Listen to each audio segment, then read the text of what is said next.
I'd like to call the Thursday, December 1st, 2022 meeting of the Fitchburg Board of Health to order. This meeting is open to the public, including a virtual option.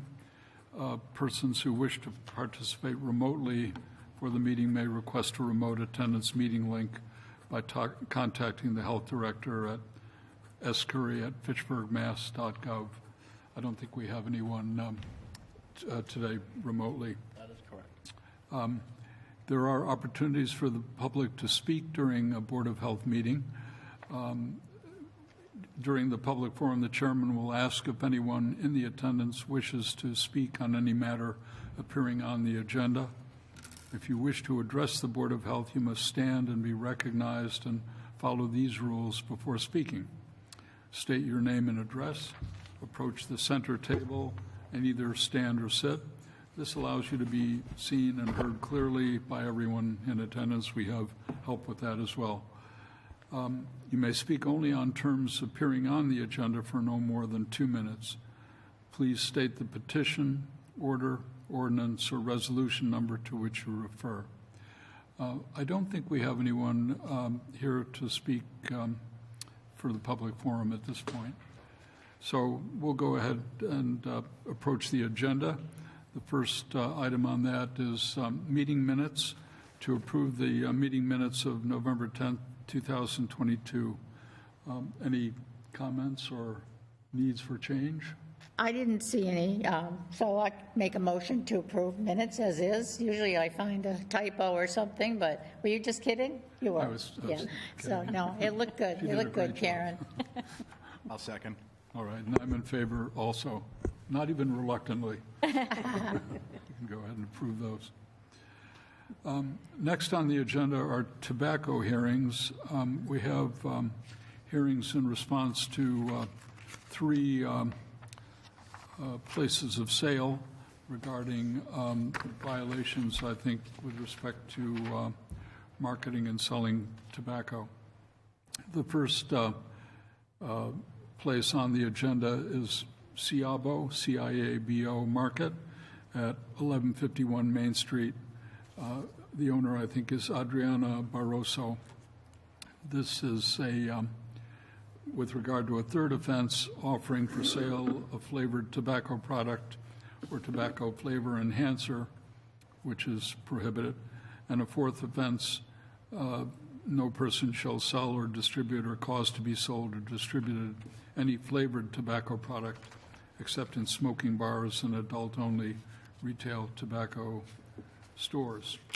So I think that we could have, Joan, do you want to just go ahead and address these or address the first one? Did you guys want to come up? You want to come up to the table? Did you bring a copy of your violation? Yeah, I have the copy. Yeah, okay. I don't think it matters as long as you're by a microphone. As long as you're That by one's okay. You can sit over there.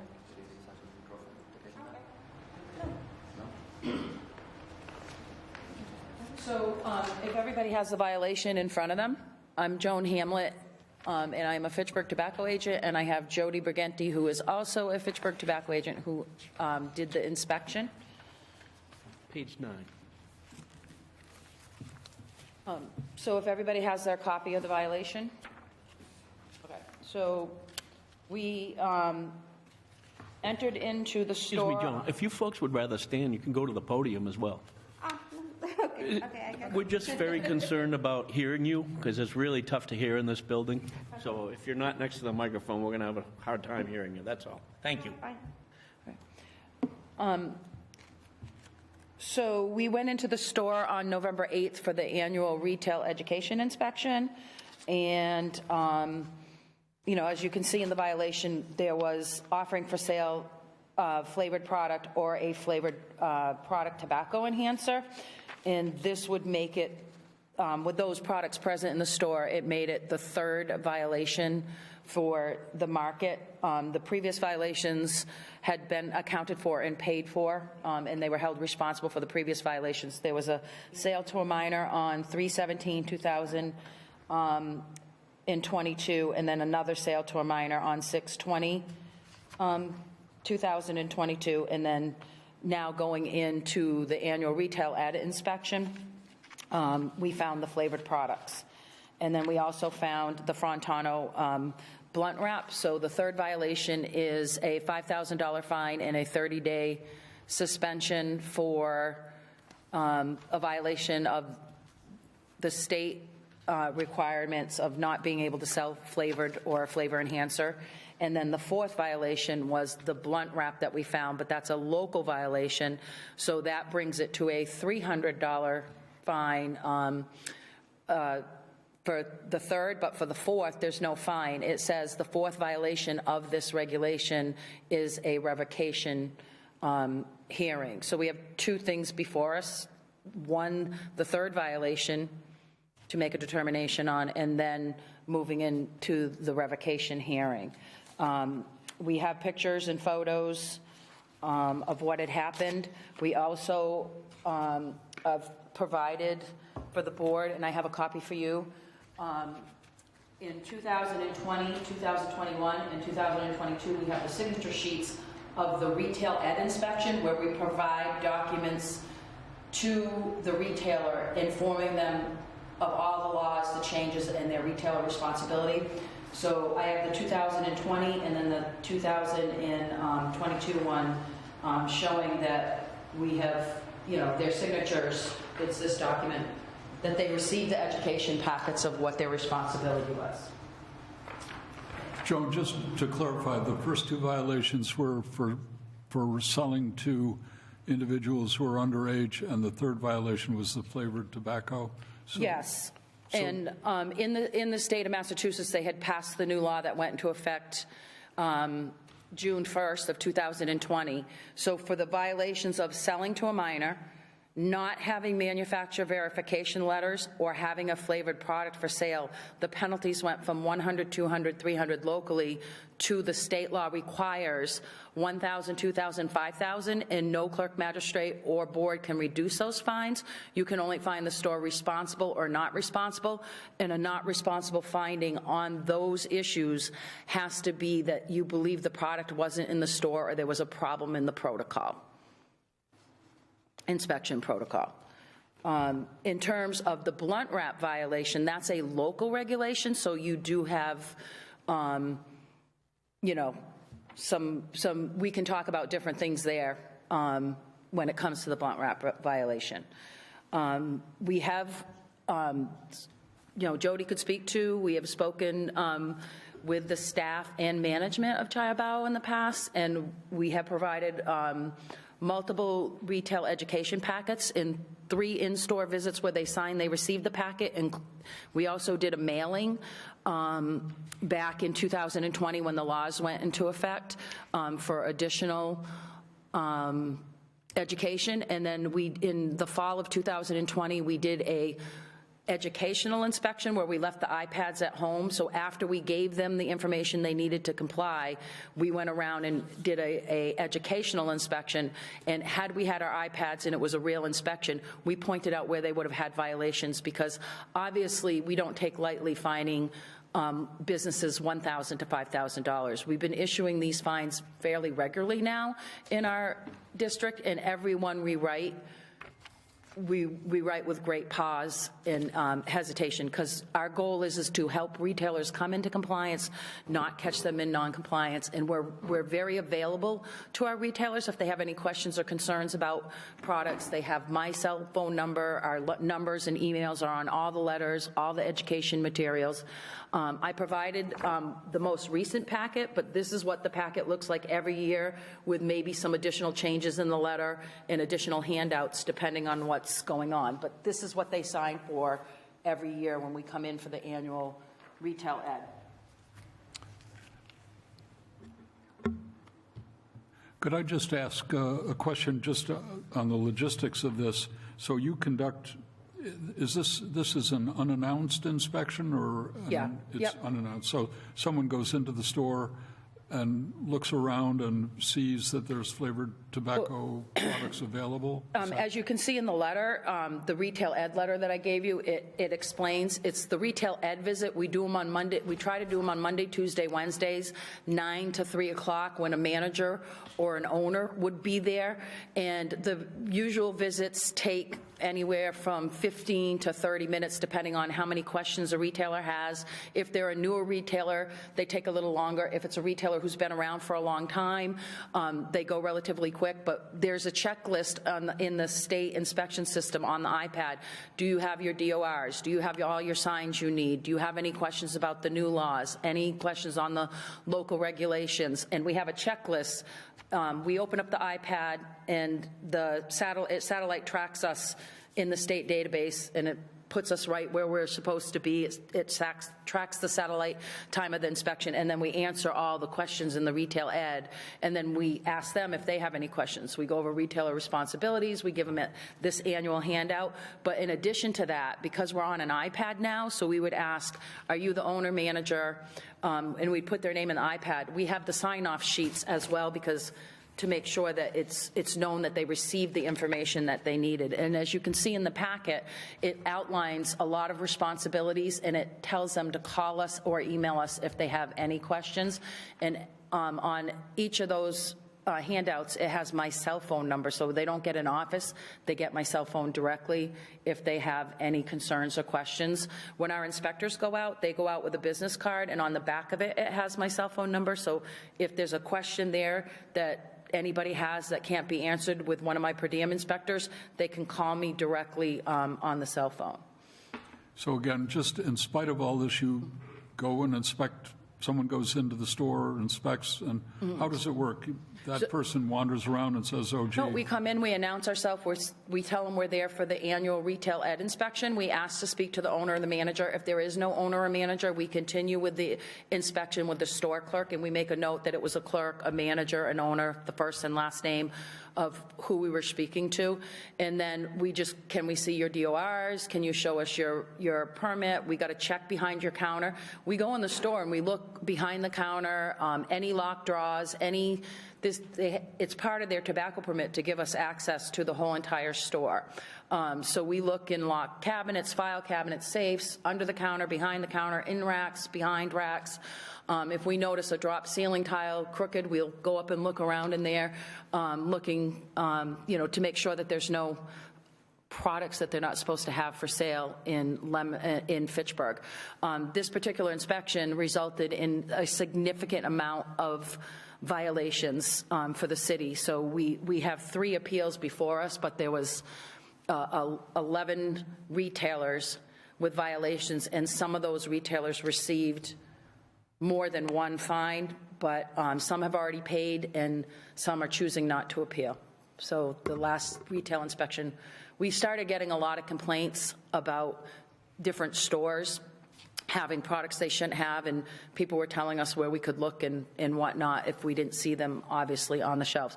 In this particular case, they were on the shelves. I don't think it was a case of them trying to hide it, because they were right there on the shelf. So it may be, I don't know. We're going to give them an opportunity to tell us what they think happened.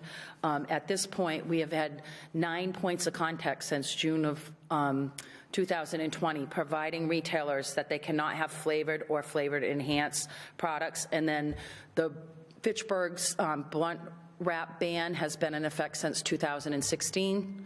It's in the local regs, and there's been no blunt wraps that can be for sale in the city of Fitchburg since 2016. Is there any communication that the stores get beyond what you do? In other words, does the state government send them periodic letters saying this is the law? Or? What they did for this law in 2019, October of 2019, the governor declared it a state of emergency. He sent out a notice to all retailers that using the Department of Revenue email addresses and mailing addresses that they had at the time. The Attorney General's office sent out a notice, and then in December of 2019, the Department of Public Health, using those same emails, telling them that immediately January 1st, 2020, the age is going to 21, and June 1st, 2020, all the flavor restrictions and the manufacturer letter requirements were coming in. So that was up above, and since then, we did our own education in January. We did a phone call where we called every single retailer in May to remind them of their June 1st responsibility. Then we mailed the educational information telling them what they had to do, and then we did an on-site visit, and they received the packet in June of 2020, and then we did the educational inspection for each retailer where we didn't bring the iPads and said, if this was a real inspection, you would have been fined because you still have this in your store and you still have that. After that, we had to move forward with, now everybody's been informed, we got to, if we find it in your store, we need to consistently, and everybody, you know, in the Alliance service area has been, since that point, has been consistently fined and suspended according to the law if we found the products in their store. Gotcha. All right.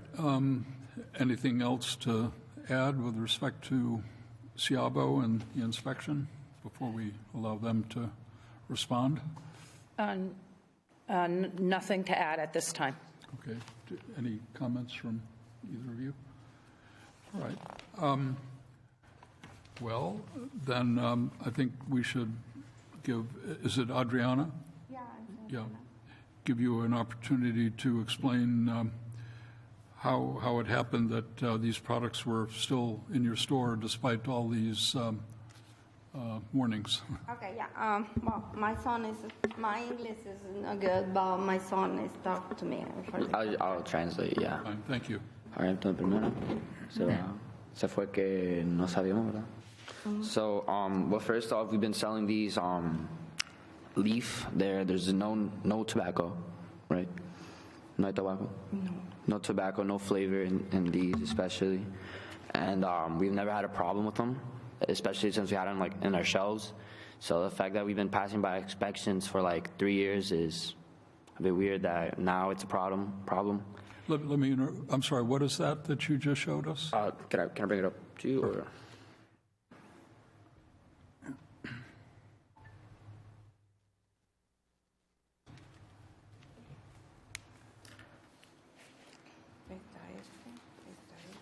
Que ninguno de estos contiene tabaco.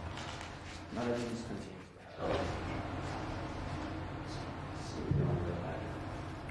Es lo que aparece en la fotografía. The wrap is made, if those are Fontana leaf, the wrap is made out of tobacco.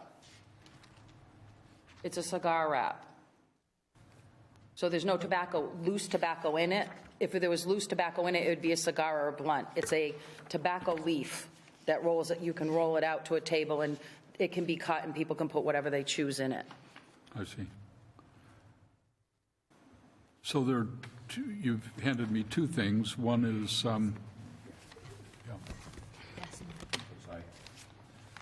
It's all the same. Yeah, it's in the sauce in the picture is this wraps. Terpene infused tobacco. It says tobacco free. this says natural cigar leaf. So this is, No, it says tobacco free. this is, No tobacco. what's the difference between a leaf and tobacco? It's a cigar leaf made out of tobacco. It's a tobacco wrap. And so it's a wrap for you. And what happened is before, when people made cigars and they came out in flavors, the kids would cut them open and dump the tobacco out and put what they want in them. So the industry responded with a blunt wrap and saying, oh, don't waste our beautiful tobacco. We will sell them as a shell so people can roll what they want in them. And we will also sell them as a blunt, as a cigar as well. So you guys have a wrap ban in the city of Pittsburgh, and we have had one since 2016. And there is Fontano King. They have a photo in the packet. Yeah. So this is it. Everybody has a photo, but the Fontano leaf, Fontano King, they have packaging that looks identical to this, and they have it, and it's a cigar. So what happens is the same leaf that you open up, and there's loose tobacco in it. That's allowed because the loose pieces of tobacco in the middle make it a cigar. So their distributor, where they're getting this from, can give them that exact same product that's unflavored, because that's not flavored, it's just prohibited locally in town, and where it says whole leaf. So we don't know, because our records show that when we've been in there before for retail ed, we did not see these products. King Palm and some of the other products that have come out, you know, like again, Fontano King has been around for years, but in 2016, they have to buy from their distributor the one that says cigar. And the packaging looks identical, so it is, you know, easier if the distributor brought them the leaves instead of the cigar, but we have not noticed them in previous inspections. It said no violation. It says it here. So, Joan, this is not what you found, in my understanding? Yeah, There's pictures of it right there. That's what we And actually, there were the cigar. yeah, I hear the manufacturer of the tobacco.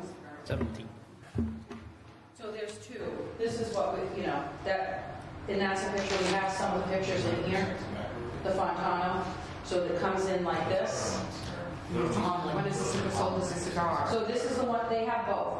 We didn't bring a picture of this, but this was that day. They have the cigar, Fontano cigar, right next to the wrap. In the past, we did not notice them. So if they had them, we did not notice them. And one is tobacco leaf and the other one is Pero not. dile que nosotros they're both tobacco leaves. estábamos, o sea, conscientes. And there's 17, 18, and 19. Yeah, yeah. They have both in their store. Yeah. But I didn't send you the picture of the cigar because the cigar is legal. Por eso trajimos aquí toda la manufactura de lo que contiene The King Palm leaves. The King Palm leaves. Which is not tobacco.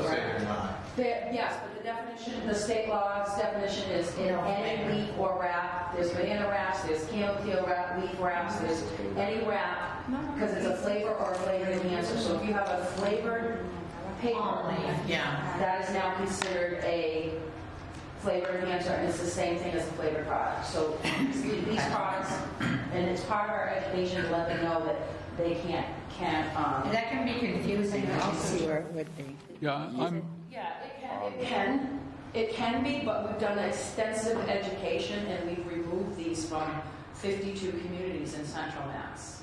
So we did the inspection in the whole city, and there was a handful that still had a problem, but the majority of the city removed them from our previous inspections. And this is the third time that, This is their third violation because they had 2 sales to minors. Every violation goes back 36 months.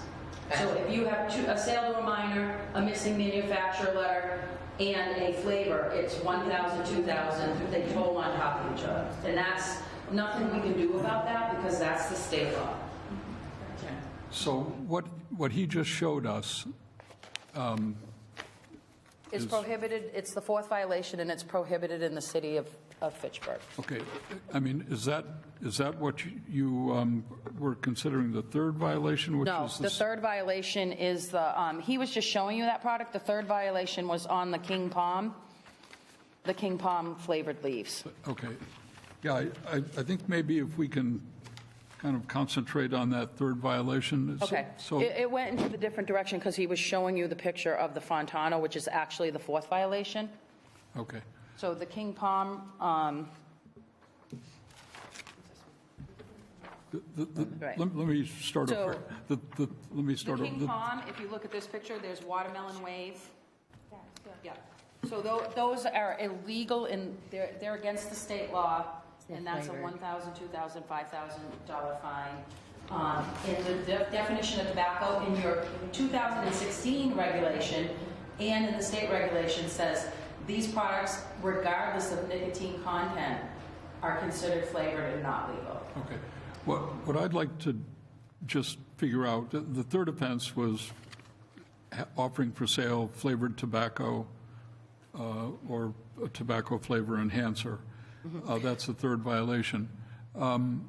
So you, in your inspection, you found those for sale at the store, or they were out in the store anyway. Yes. So what I want to hear from them is what is the explanation for that? That let's keep it on that one particular subject first. I'm getting confused when we're Okay. showing all kinds of products here. So let's just focus on the third offense, which was selling or having for sale flavored tobacco product. So I would like to hear from Adriana, through her interpreter, why that was so. Why was that flavored tobacco for sale? For what we understood, since it said zero tobacco, no tobacco, we understand that it's been legal and nothing has been told against us. We bought these in the state. We bought these. We have like the manufacturer letters. So come on. Do they have manufacturer? Yeah, it says since it didn't contain tobacco, it was good for us to sell, and we've been selling it. Yeah, again, it's another instance that we've been selling these for a while and passed inspection with it, and nothing's been told to us. So You had been selling flavored tobacco before? no, just these exact like. Okay, I don't think we're talking about those, right? Yeah, we are. It's a We are? palm leaf. It's a flavored palm leaf that has no tobacco in it. That's different than the Fontana wrap. So it's a flavored palm leaf. There's no tobacco in it, but it's considered by the Massachusetts state law as a flavor enhancer because you put your stuff in it and it gives it flavor that you're smoking. So it is prohibited in the state of Mass, and it has been since June 1st of 2020, and it has been part of our educational efforts. However, in the past year, these products were being slid in by distributors to see if they could get them, oh, they don't have any nicotine in them. But the law clearly says, regardless of nicotine content, you cannot have anything that enhances the flavor of anything that you can inhale and exhale through a filter, leaf, paper, electronic device. Okay, I think I'm understanding. So this is kind of essentially a container that people put tobacco in. When I say container, a leaf that's made out of palm? Yeah, it's a palm leaf, so you can buy loose tobacco or marijuana, and then you can roll it and smoke it, and it gives it the flavor. All right. So that's why it's called it's flavor or flavor enhancer. Okay. And So- there's specific definitions in the laws that include that as the same violation. In addition to that, did you also find flavored tobacco, or we're just talking now about this? No, they did not have flavored tobacco in the store. So- No. so So is there might be confusion with the retailer about nicotine-free leaves.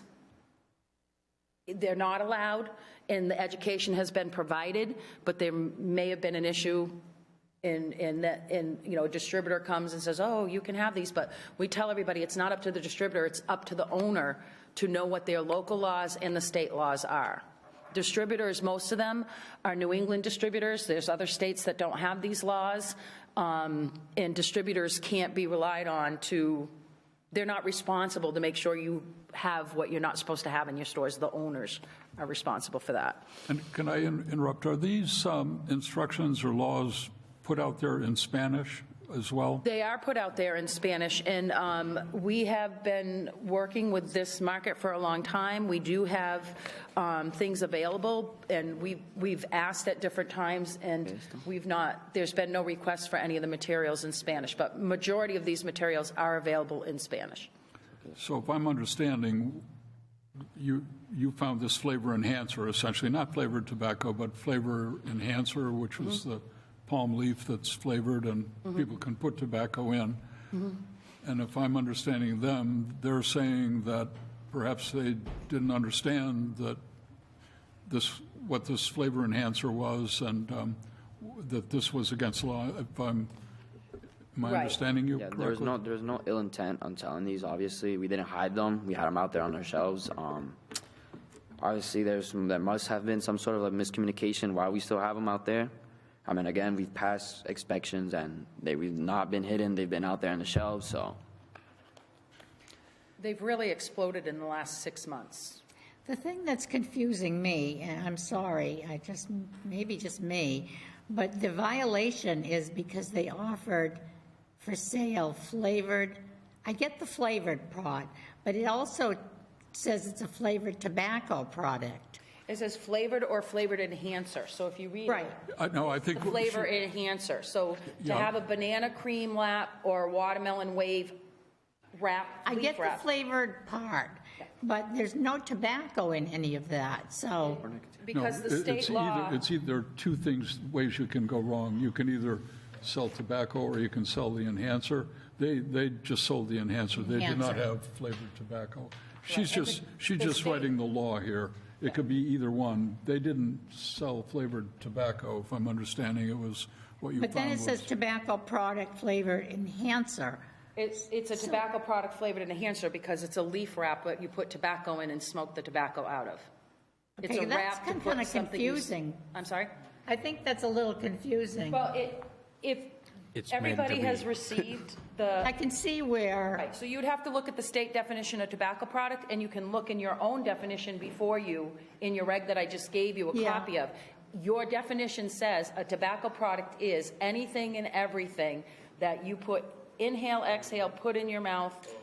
So you have to look at this for your. oh, it's not necessarily something that does not have nicotine. These are your definitions, and your definition is almost identical to the state. The Okay. state is a little bit elaborate. So if Fine. you're confused, there's blunt wrap definition. If you look at your regulation, here's your definition of tobacco product.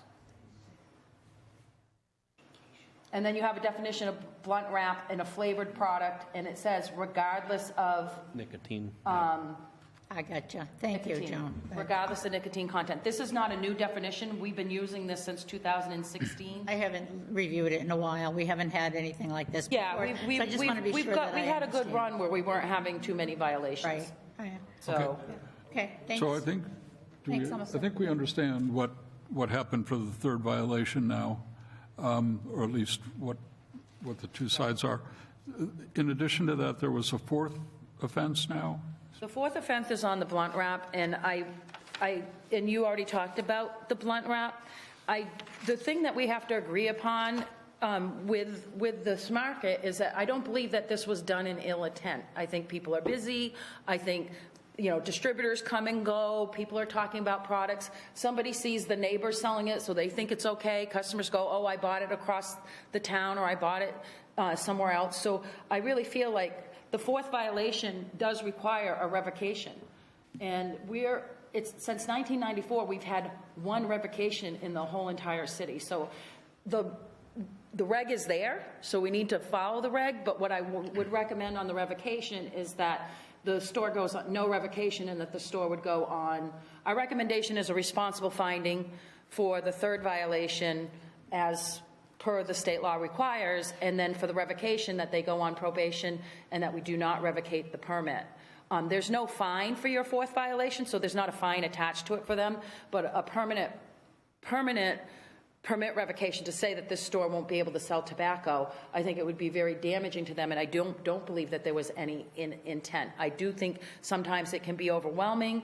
I feel like we provided a lot of education, and we've done it consistently and intermittently, so repeatedly we provided education, but it does look like we could possibly do better, maybe get the materials for them in Spanish, and whatnot. I do know that lots of times when Jody's been at the store, there wasn't a language barrier maybe with the clerk, but maybe management down, where you have an interpreter that we can move forward.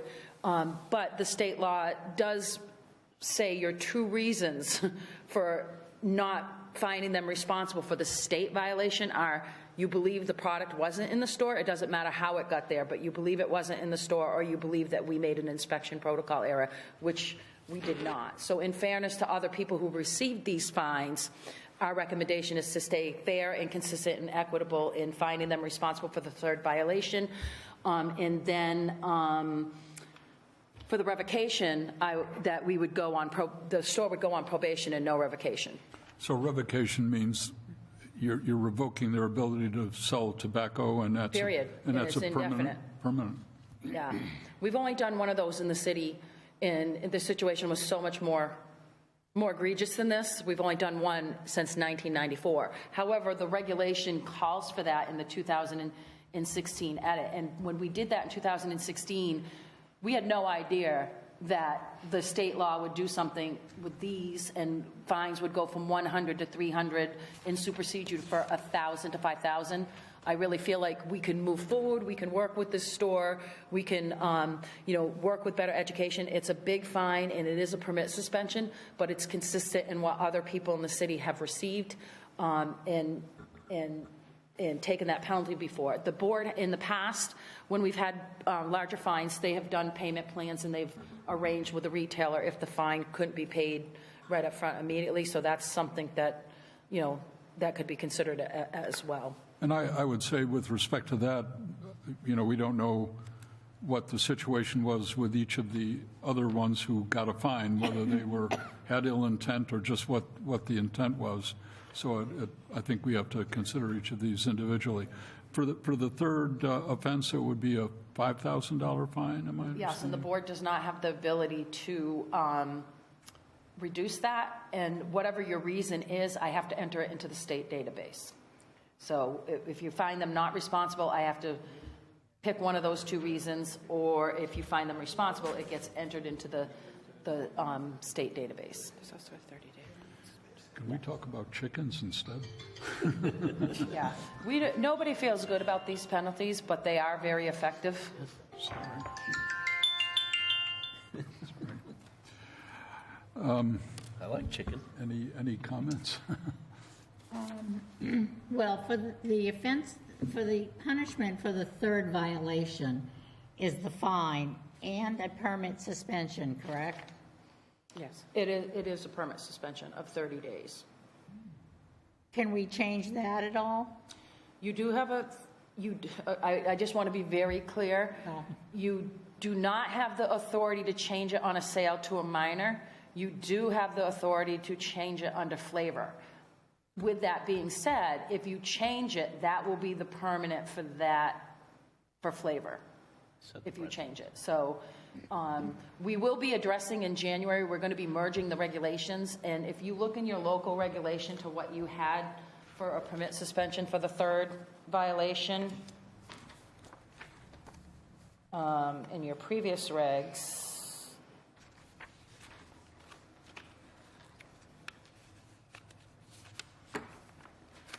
it was 30 days.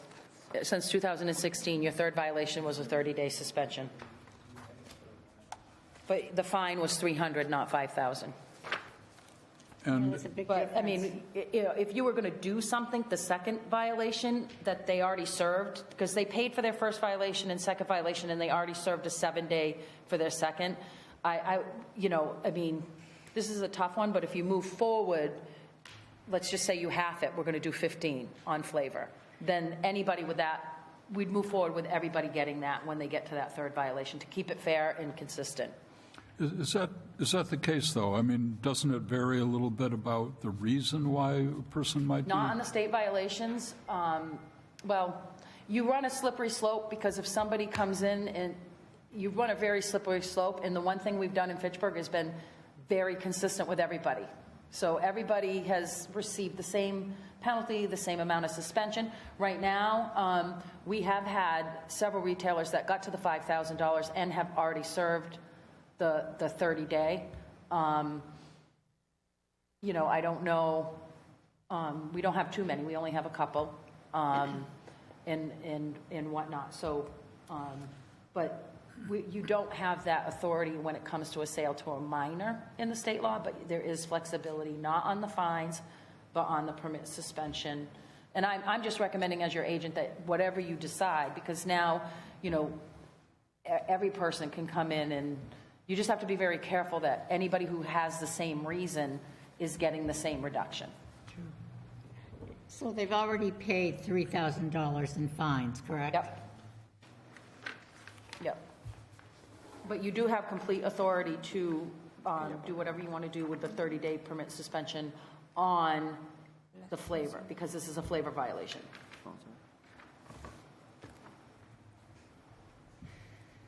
And what would probation mean if they took a 30-day probation? Well, probation would mean the revocation would move forward if they continue to have violations. And you would monitor that? We would monitor that. You do a good job. Yeah, we have a computer, we have a chart, we have we have a system in place because I would never be able to remember up top. But we don't want to see a revocation for Yeah, anybody tonight, but especially this time of year. It does seem to me just that there likely was some sort of communication problem or misunderstanding on their part. But I also understand that you and the government have kind of bombarded these stores with the laws and inspections and all sorts of things.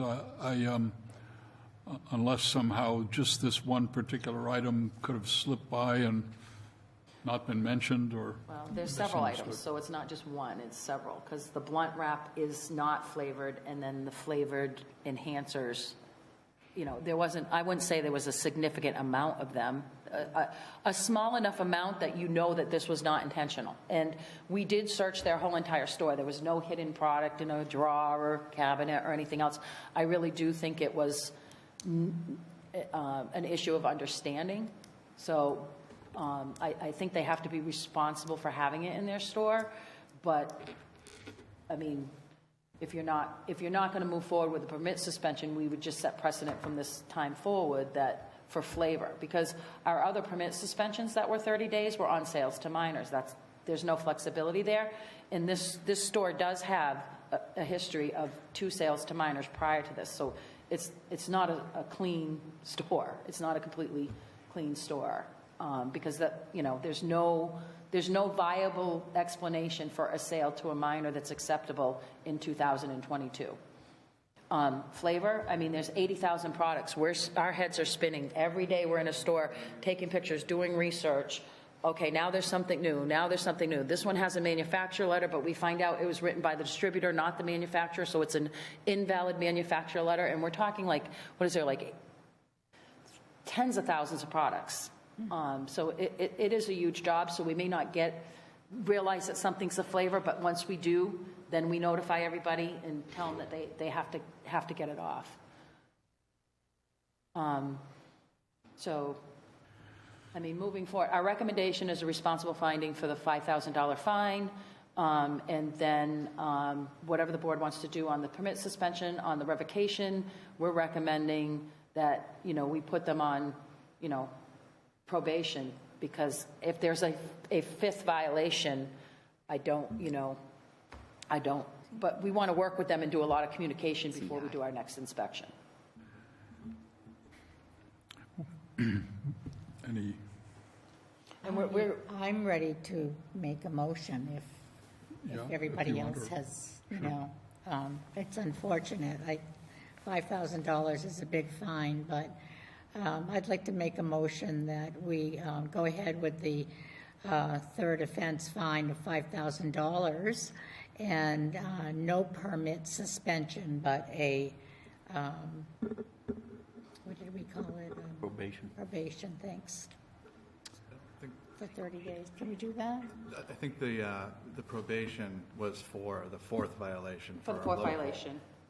Okay, so this is just the fine? We don't have a, Yeah, but I do want to let you know we've had multiple stores with a 7-day on a second offense. So to go absolutely no suspension at all, that means, okay, I got suspended the second time for 7 days, but if I do it one more time, I'm going to get nothing but the fine. And that's the proposal for flavor? I just want to be clear in my notes. I'm sorry, if for another violation, there would have a revocation, I think I am. but no fine, is that what you're saying, Well, asking? you're ruling on just the 3rd violation right now. So your local regs say 30 days for local violations before the state law since 2016, but you didn't have this $5,000 fine. So everybody who's gotten a second violation, including Chiabao, have already served a 7-day. So to go to 0 means what would stop you other than just extra money? Right. So let I'm me just amend that talking out loud, motion. and I want to make sure I understand it. Right, let me amend that motion to, this is for the 3rd violation, okay?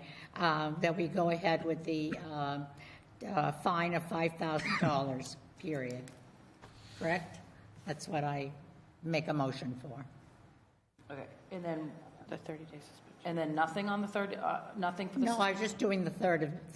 Okay, so the third violation is 30-day, it's 5,000 and a 30-day. right, yeah. Suspension. That's what I said in the first one, I thought.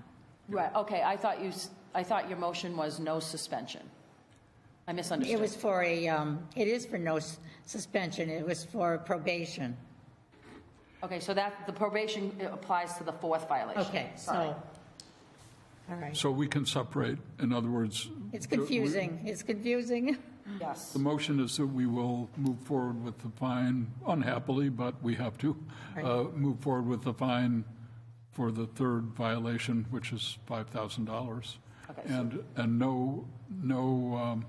no suspension or no taking away So, of the permit.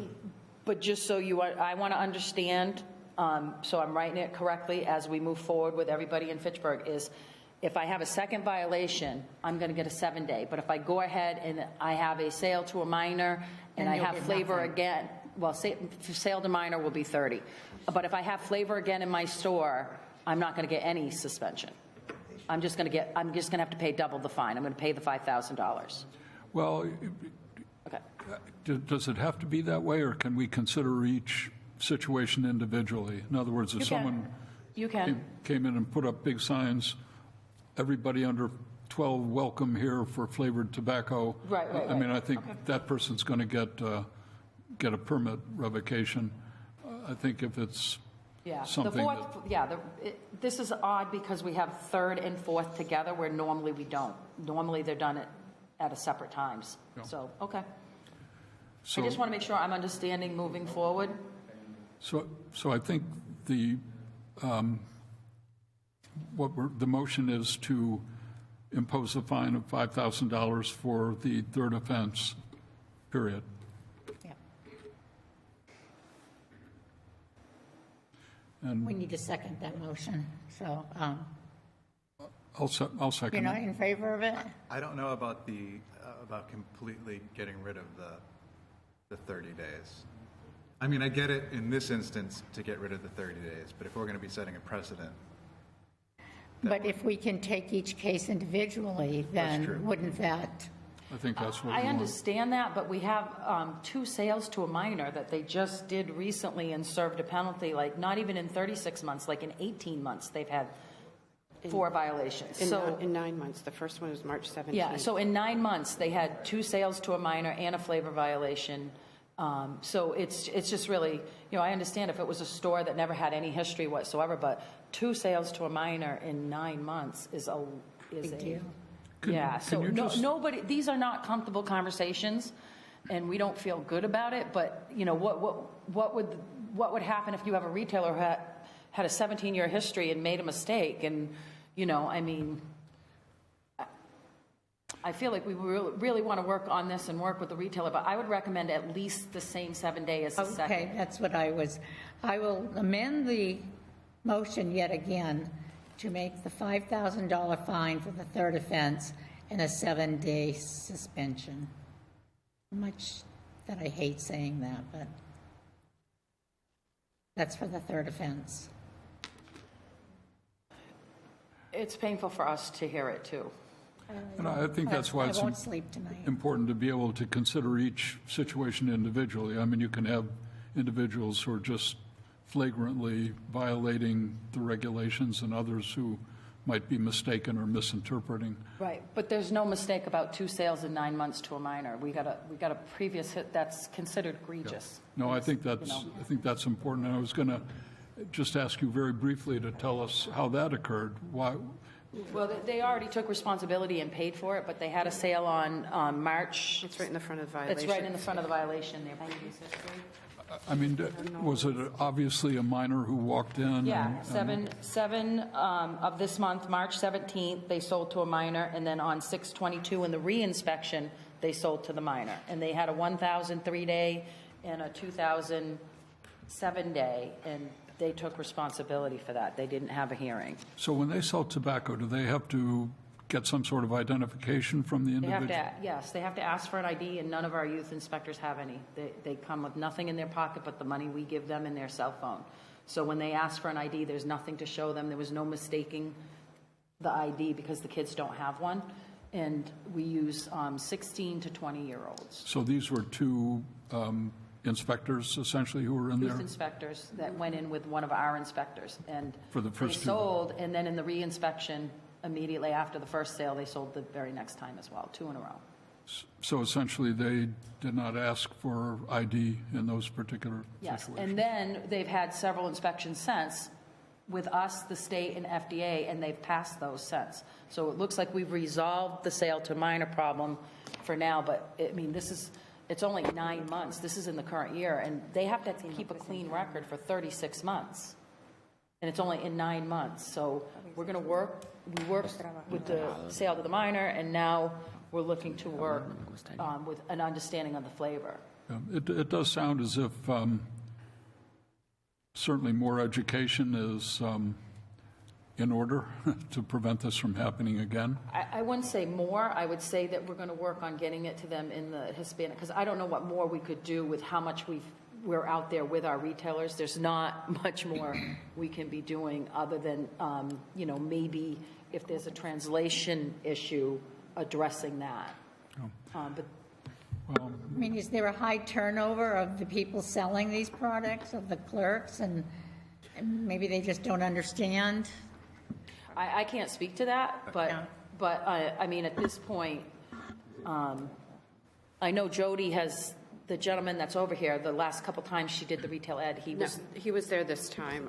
There yeah. was another person when I was there last year. So excuse me, I don't mean to point, but are you the one that sold to the second on the? Oh, no. no, I just wanted to speak. That's it. We had a statement that, not to get the narrative that we're all intending to sell to minors is that new workers, it's not us that are selling, like me. I understand.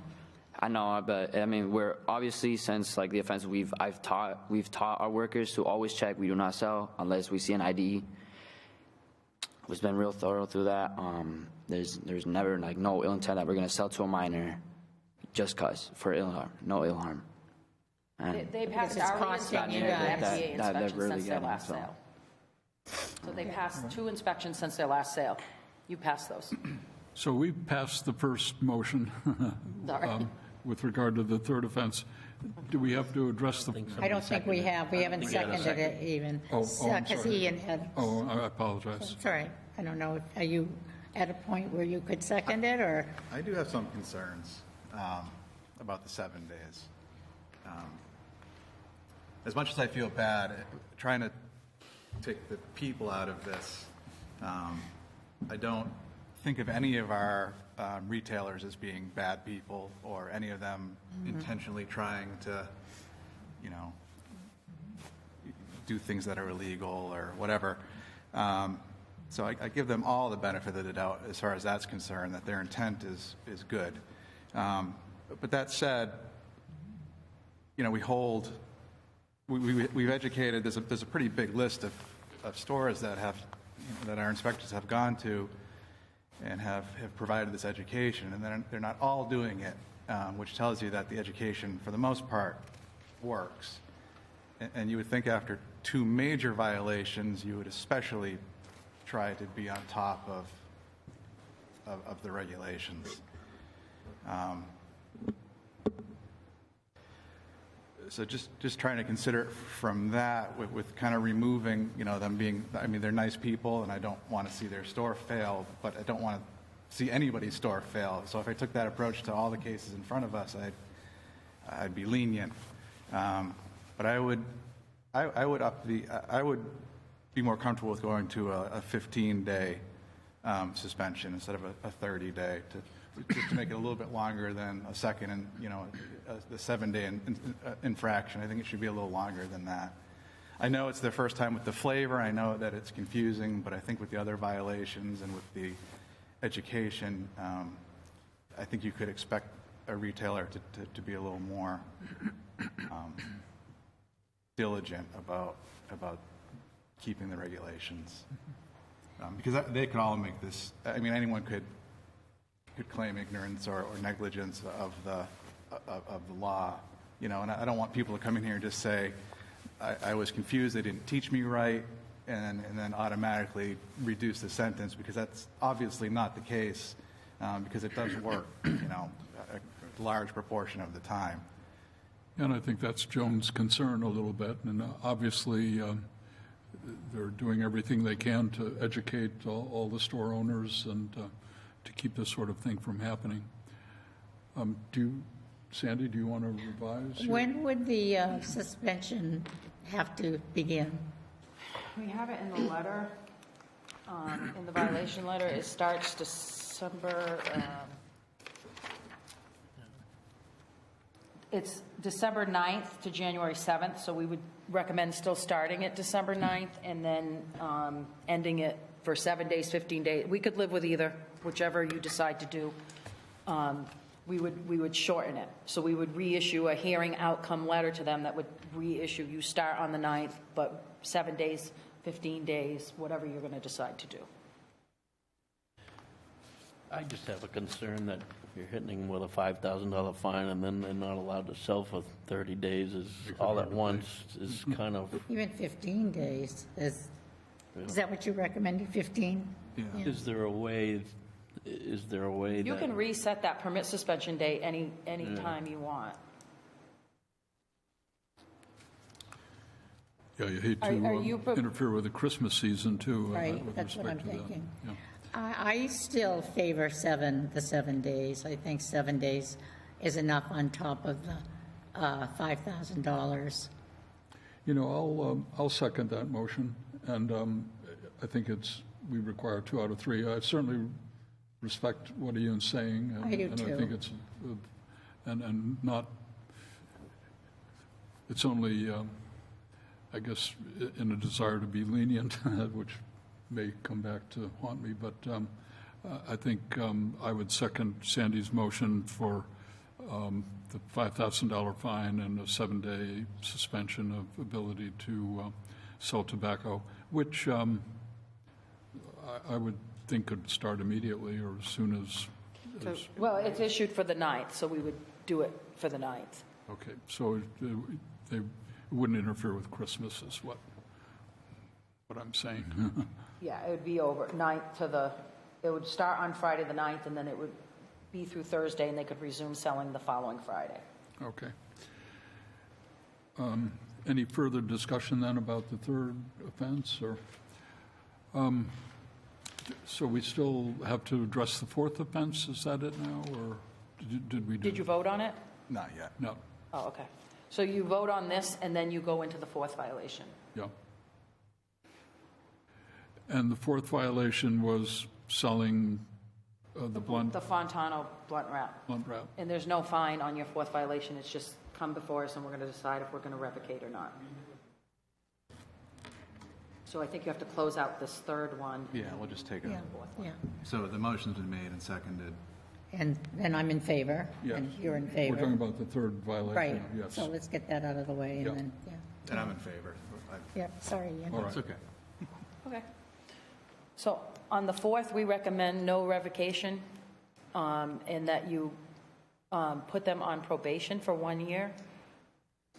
So if there's any future violations, then we'd come before you and say, they were on probation, they violated, here's the violation, and you would put the revocation in place then. Okay. I motion to make for the fourth offense, a suspension. Yeah, for 30 days. Probation. Probation. 1 year. Sorry, 1 year. sorry. So I'll second it. So the motion is Probation for 1 year. Probation. 1 year probation Yeah, in lieu of probation. the No suspension. fine, probation. Yeah, And and I'll just- second that. Just to understand that they're on probation for a year. Let's say they sell to a minor again within that period. It would be an automatic revocation. So any offense whatsoever. It would be a during that- $5,000 fine under the state law, and then it would be a revocation under your local regulation for being violation of the probation and being more than 4 of your local regulation. So it's still a $5,000 fine for the state for a sale to a minor. Third and subsequent sales to a minor. Okay. So the suspension is for 30 days, correct? No, there's no suspension, it's just I mean, the probation. probation. No, 1 year. No, the probation is. Probation is for a year, that's what I thought I 1 heard year. you say. Yeah. Yeah. That's what I wanted to clarify Yeah. in my mind, so. Sorry. I'll second the motion. I'm in favor. In favor. Two things. Number one, how do you pronounce CIABO? Cibao. Cibao. Chabao. Secondly, No, check. I hope you understand we don't Yeah, I understand. like doing I this. have a problem. Yeah, and we feel bad for you. C like an S. But we're in a situation where we really have to do this. And we really hope that you will straighten it out so that we don't have to have you come back again. And we wish you the best of luck with a prosperous business and a prosperous season. Just ask you to be as careful as you possibly can not to sell to minors or to sell flavored products. Any other comments? Please send me the science and it had the suspension or no? There is a Sí, fine sí, sí. Yeah, for $5,000. 5,000 the fine In a 7-day, and so 7 A days. 7-day day. suspension. Who is that? What day? Okay, dijo December 9th, you said it started, right? Yeah, and we could sell the following Friday? Yes. All right. Yeah. And we'll send you a new letter, and we'll call and remind you on Thursday, and then we'll come in Friday morning and check it out. And they do send secret shoppers in throughout the week, so you will want to make sure all your clerks are very careful. Most definitely. Okay, Gracias. okay, thank you. Thank you. Thank you.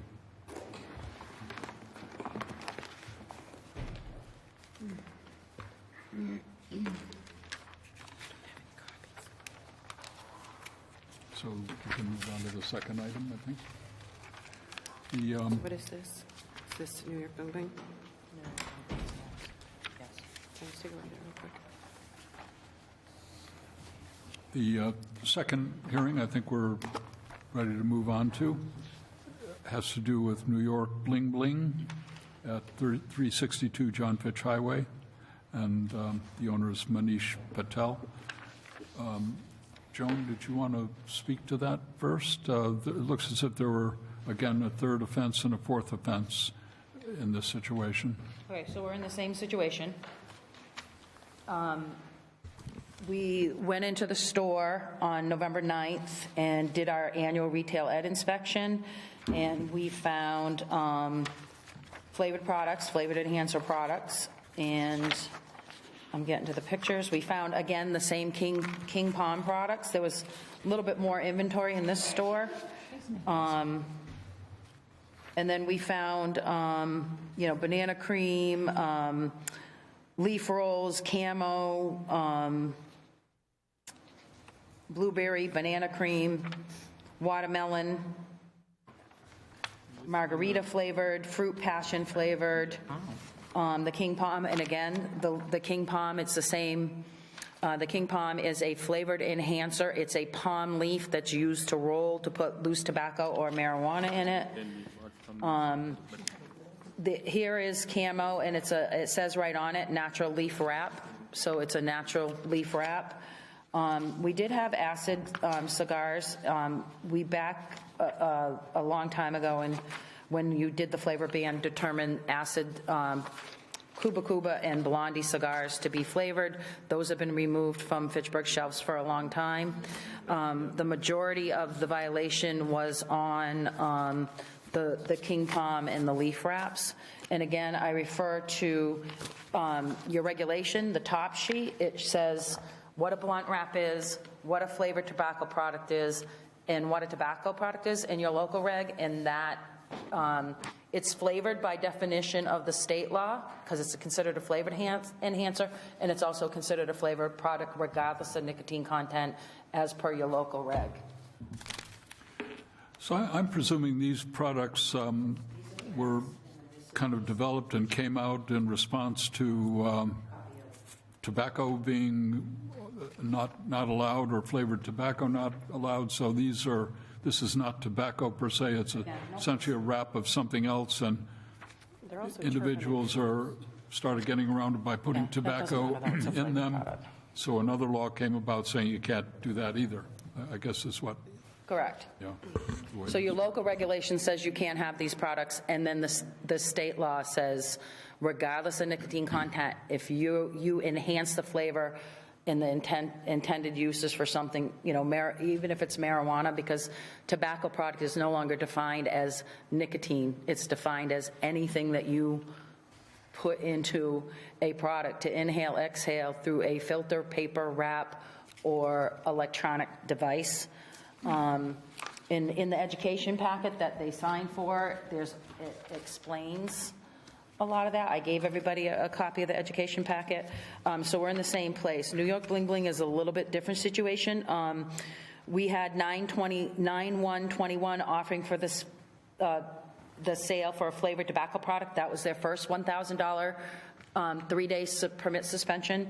And on 3/17/2022, when we did went back in, there was they sold tobacco to a minor, so they have a flavor violation and a minor, but the September 1st, 2021 violation was a seizure that involved the Department of Revenue, Attorney General's office. We had calls from Border Control.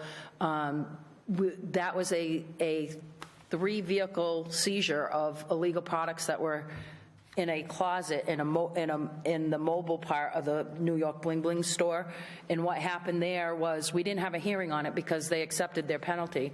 But what happened there is we received a tip that they were selling flavored products in the mobile boost store, and that a woman called us and said that their kid was able to buy them. So we went in there and asked them to open up underneath the counter, and we found what we considered a stash of flavored products under the counter where the register was. And it was probably like maybe 12 boxes of product.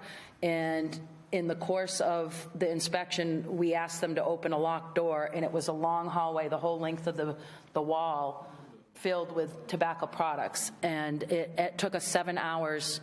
We contacted the Department of Revenue contact that we had. It took 7 hours to inventory it, and we ended up taking it out in 3 vehicles. And the reason why we didn't do the reinspection is because so many agencies were involved in that one that we needed to wait. Like, he decided to pay it, and he took the local penalty, but then we had the inventory locked in our offices until the Department of Revenue took it to move forward with their criminal investigation in the case.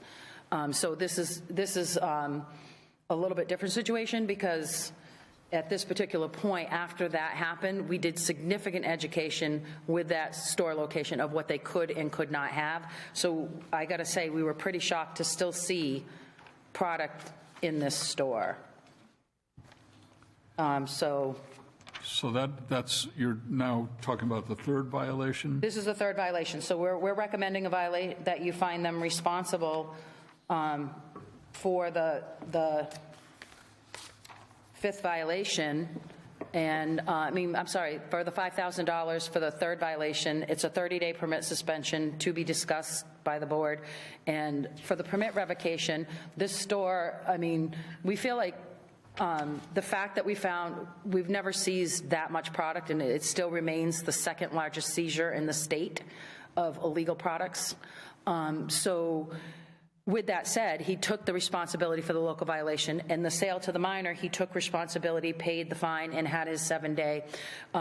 We're asking for a responsible finding, but moving forward with revocation, we still recommend no revocation and go on probation.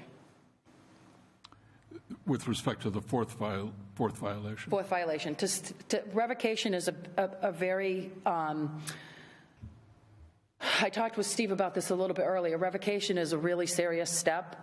We have I've done a revocation where we revoked a permit and a judge upheld it, and it lasted for 3 years, and then after 3 years, they filed an injunction in court and asked for another chance, and we gave a store another chance in Leominster. But I mean, I've been doing this since 1994, and I only have 3 permit revocations until these 2 came before us. So I don't, it's business crippling to do a permit revocation. It should be business crippling to get to a $5,000 fine and a 30-day suspension as well. But here we are with these violations. But, you know. Typically, Joan, maybe it's, you know, this is just a very general question, but typically in stores like this, what percentage of their business or their income would come from sale of tobacco products? I couldn't answer that for you. Maybe they could answer that, but that's not a question in the equation for us. I don't think it's worth a $5,000 fine to have these products in their store, but they are. But if you have products that aren't taxed, they weren't obtained from a legal Massachusetts distributor, and it's an underground product, I don't know how much they paid for it. I don't know what they're selling it to their customers for. I don't know. But if it's out on their shelves, or if it's in their back room, if it's anywhere on the premises, the state of Massachusetts considered it being offered for sale. These were not in back rooms. These were out on their shelves. Again, these King Palm products, these Lee products, are kind of a response to, oh, wait, there's not nicotine. Maybe it can fly under the radar and it doesn't meet the definition. We are finding difficulty, and nobody has a manufacturer letter for us that says that they're not.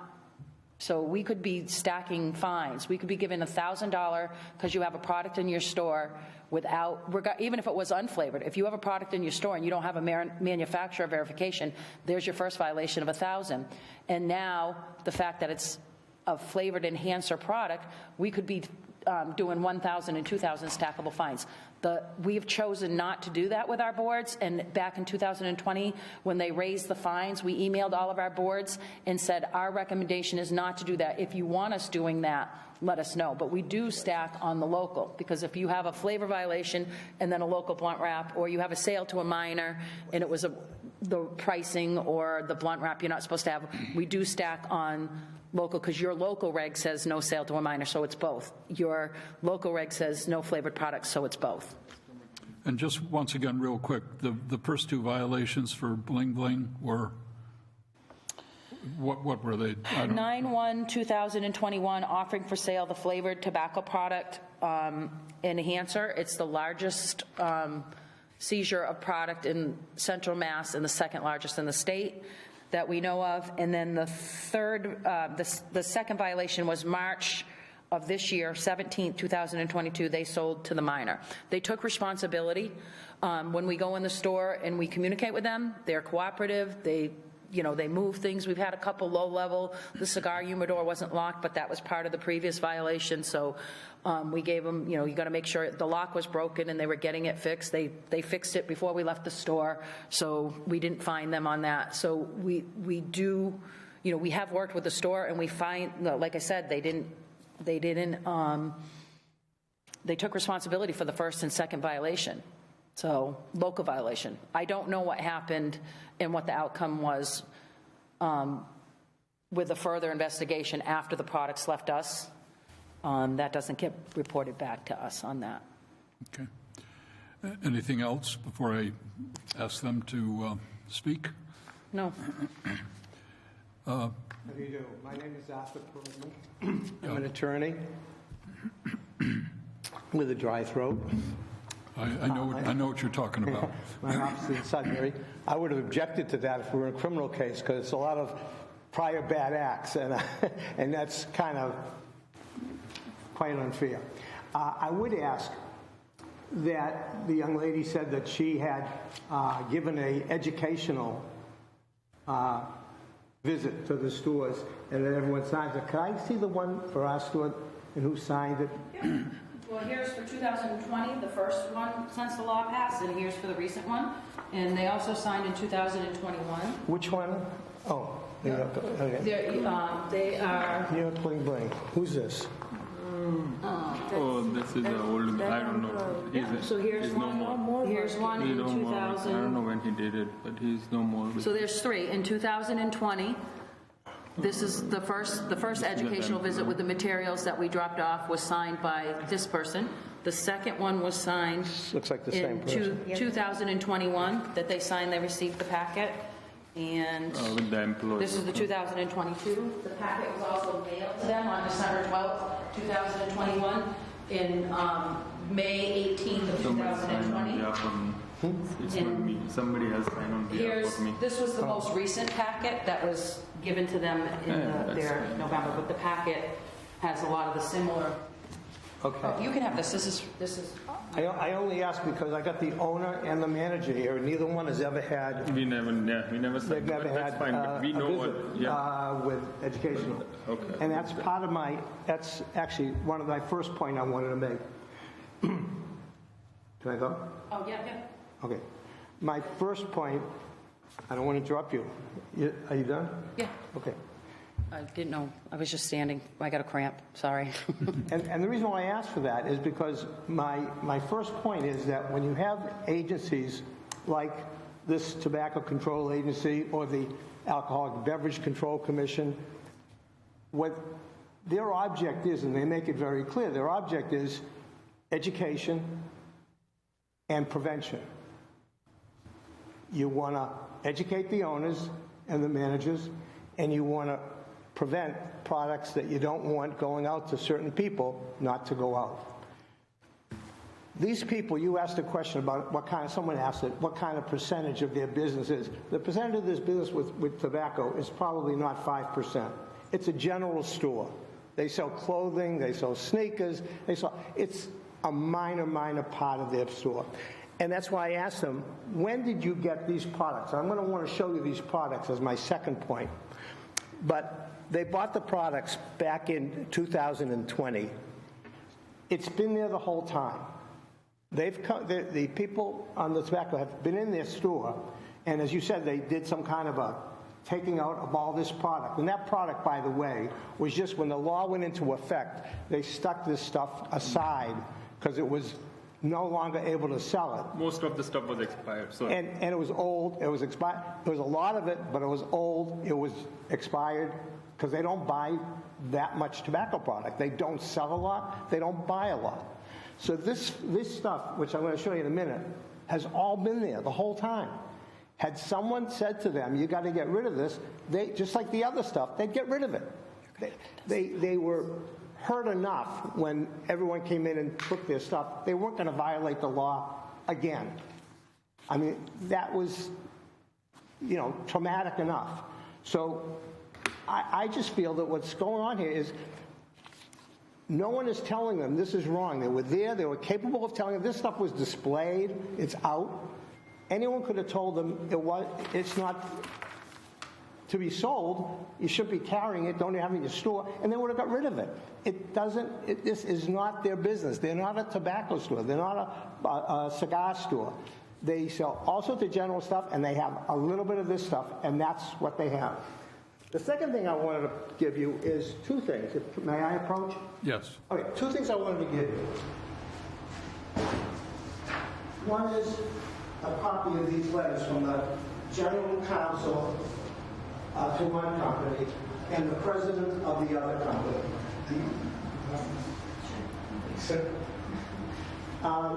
And they're telling them that these products are okay.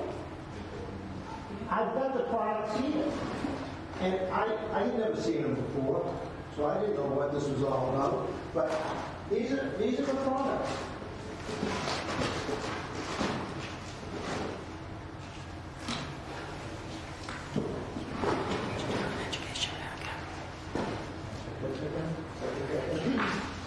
Here's the products. Every one of them says it's tobacco-free, it's nicotine-free, and they get a letter from the lawyer for the company that sells it to them and the president of the company and telling them this is legal in Massachusetts. It doesn't violate 665. So Go ahead, I'm sorry. No, I believe the thing that's illegal is the fact that it's an enhancer, a flavor enhancer. Am I correct? Those are them, those are the items, that's what you smoke. That's not that's what you smoke, and it's not tobacco. Yeah, but the flavor enhancer is the violation. That's not an that is the thing you smoke. That's not something you put tobacco in, that's what you smoke. Yeah, I think the letter that you just handed us from HBI says these products do not meet the definition of a flavored tobacco product or tobacco product flavor enhancer. So they're saying it's not an enhancer. Right. That's the letter he got. Oh, I'm sorry, yes. No, I mean, the store owner gets this letter of assurance from HBI saying it's not a tobacco product, it's not an enhancer. And there's another one from the other one, Unitback /LIV Sales. Those are the companies you buy from. And they're telling them, one is a lawyer, one's the president of the company, telling them it's okay. But it's double, because not only are they being told it's okay to have it, but they've been in the store. They were in the store, obviously, when they took the other stuff and they looked around the whole store. No one said you can't have it. It was there. They had a sale to a minor. It's in the store. No one says you can't have it. If no one's saying you can't have it, and I understand, you can give people, and I'm not saying smart, not smart, but English is your second or third language, and you're saying, I'm giving them all these papers, and you think they're going to read them and go through them and start checking it? If you come in their store, you don't tell them don't sell it. You don't tell them get it out of here on an educational visit. On an educational visit, you're supposedly, they're going around, they're looking at everything you got, and they're telling you, don't sell this. We're not going to violate you or do anything this time. Get rid of it. And they got rid of it. But no one said that. And then they're being told by the attorney and by the president of the company, these are okay. And now all of a sudden, they're being said, well, this is going to be a third and fourth offense, that you've got these prohibited items. Something's not right, and something's not fair. That's why I said, who signed it? Because I've got, like I said, the owner and the manager, and neither one of them signed that. I don't know when they came in or how they came in, because how many hours a week are you there? I get the 40 hours. They're at least 40 hours a week. I don't know when they came in, but somehow they keep getting clerks who, the one that signed two of them, I think, is, what, an elderly person? No, he's no more. He's not there anymore. Okay, so he's not there. So just to interrupt, there's this educational sign-off sheet. It says Manish Patel and Pratik Patel clerk, but there's another signature there. It was someone else who signed? Someone else signed. They wrote his, on one of them, they wrote his name in. He's the owner, but someone else signed. I don't know who signed it. So they had him write the name of the owner. So it's not Manish or Pratik? I saw this paper. Okay. The first time I'm saying. Someone wrote your name and someone else signed it. Someone is else what you're signed it, saying. I guess, yeah. And what? Well, you can see it says November 9th, 2022 at 1:12. Yeah. You can determine who that was. Excuse me. If you look at the sign sheet, you can see that that is my handwriting printing the person's name. Okay. So I asked them their name, I printed on the sign sheet, and I asked them to sign. You'll also see that Manish, is it Manish Patel? Yes. Is that the name? That name is also recorded in the post-inspection. So it's done right on. Right, that is the person that spoke to. So I did speak with a Manish Patel. You spoke to him? Yes, and I have spoken to him directly on the same day of his 9/1 violation. On the date of the violation? I'm sorry? On the date of the violation? On the date of violation, 9/1/2021, prior to going over to the Fitchburg store where we had the seizure, he had just opened his Leominster store, and I went into his Leominster store, met him in person, he shook my hand, and I asked him if he owned any other stores in Massachusetts, and he said no. So I gave him a whole new owner orientation, and we went in his cooler, we looked all around, he had just bought the store, and we found flavored products in his store, and he had said it was left over from the new owner because he had just taken over it, but he had specifically told me he owned no other store in Massachusetts. However, he owns a store in Fitchburg. I went over to Fitchburg, and we conducted Fitchburg, and I did not find out until we got the DOR records that they were the same owners. This is Ultramar.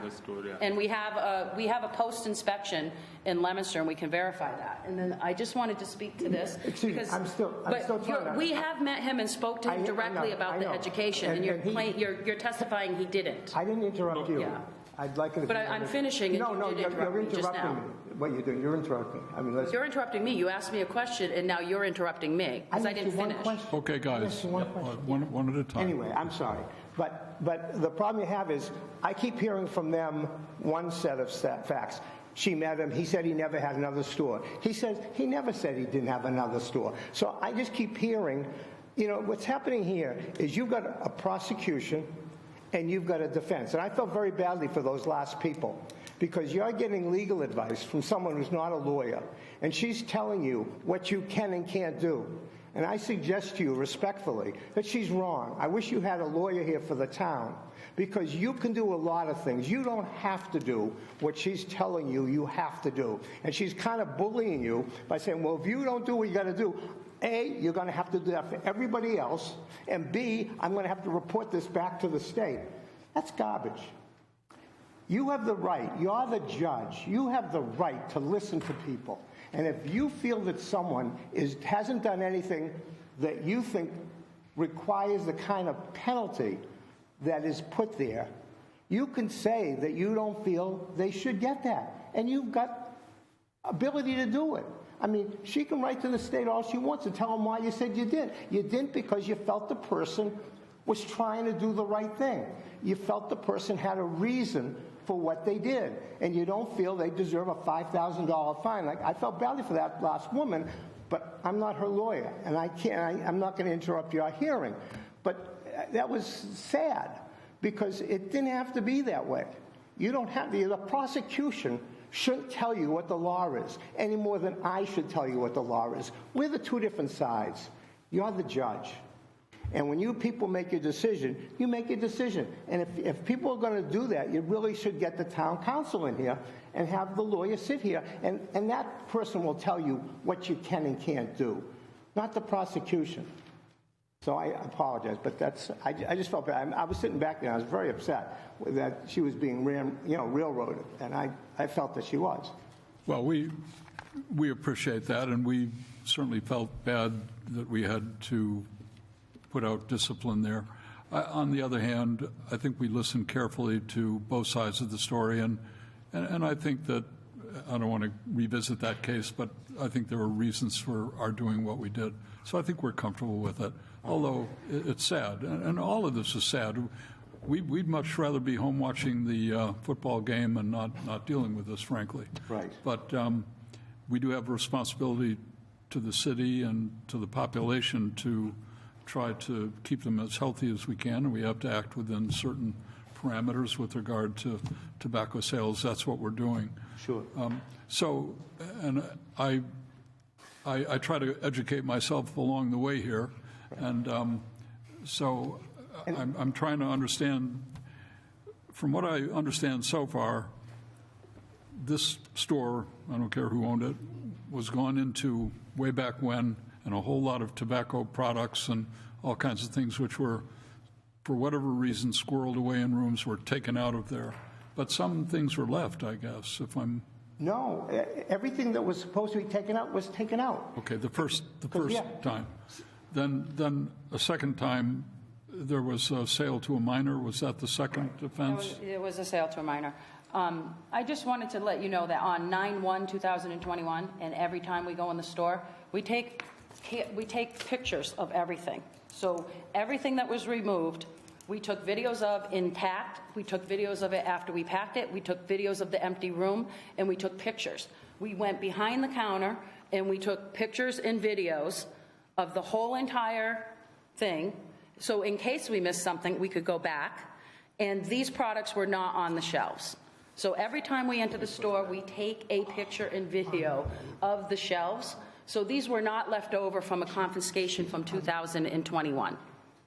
And we did re-inspect their store, and they were found compliant with no products in it. In this inspection, that were here before today, these products were there, and we didn't take them. We asked them to remove them, and we fined them on them because it's under the threshold of the number. To do a confiscation, you have to have a significant amount of product. So this is under the amount for us to confiscate.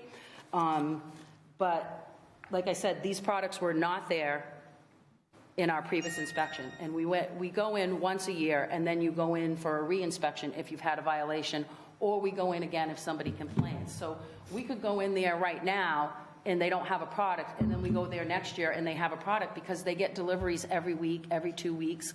We can only fine on what we can see at the time of that inspection. So we can't speak to if they were in there the whole time, except for when we go back and look at the previous violations, we can pull out those pictures and we can pull out those videos that we took to see that those products weren't there. But we take the pictures, and these are just a few pictures. We take probably 15 pictures each time, but these are the ones that show the obvious violation. We look at those pictures to go, okay, look, did we miss anything on the shelves, to make sure they get them off so we don't have to go back in there for a re-inspection and fine them. So that is something that we do address in our protocols. These products, you know, we will testify. Jody was there in the inspection. I was there personally. Both of us were there on 9/21.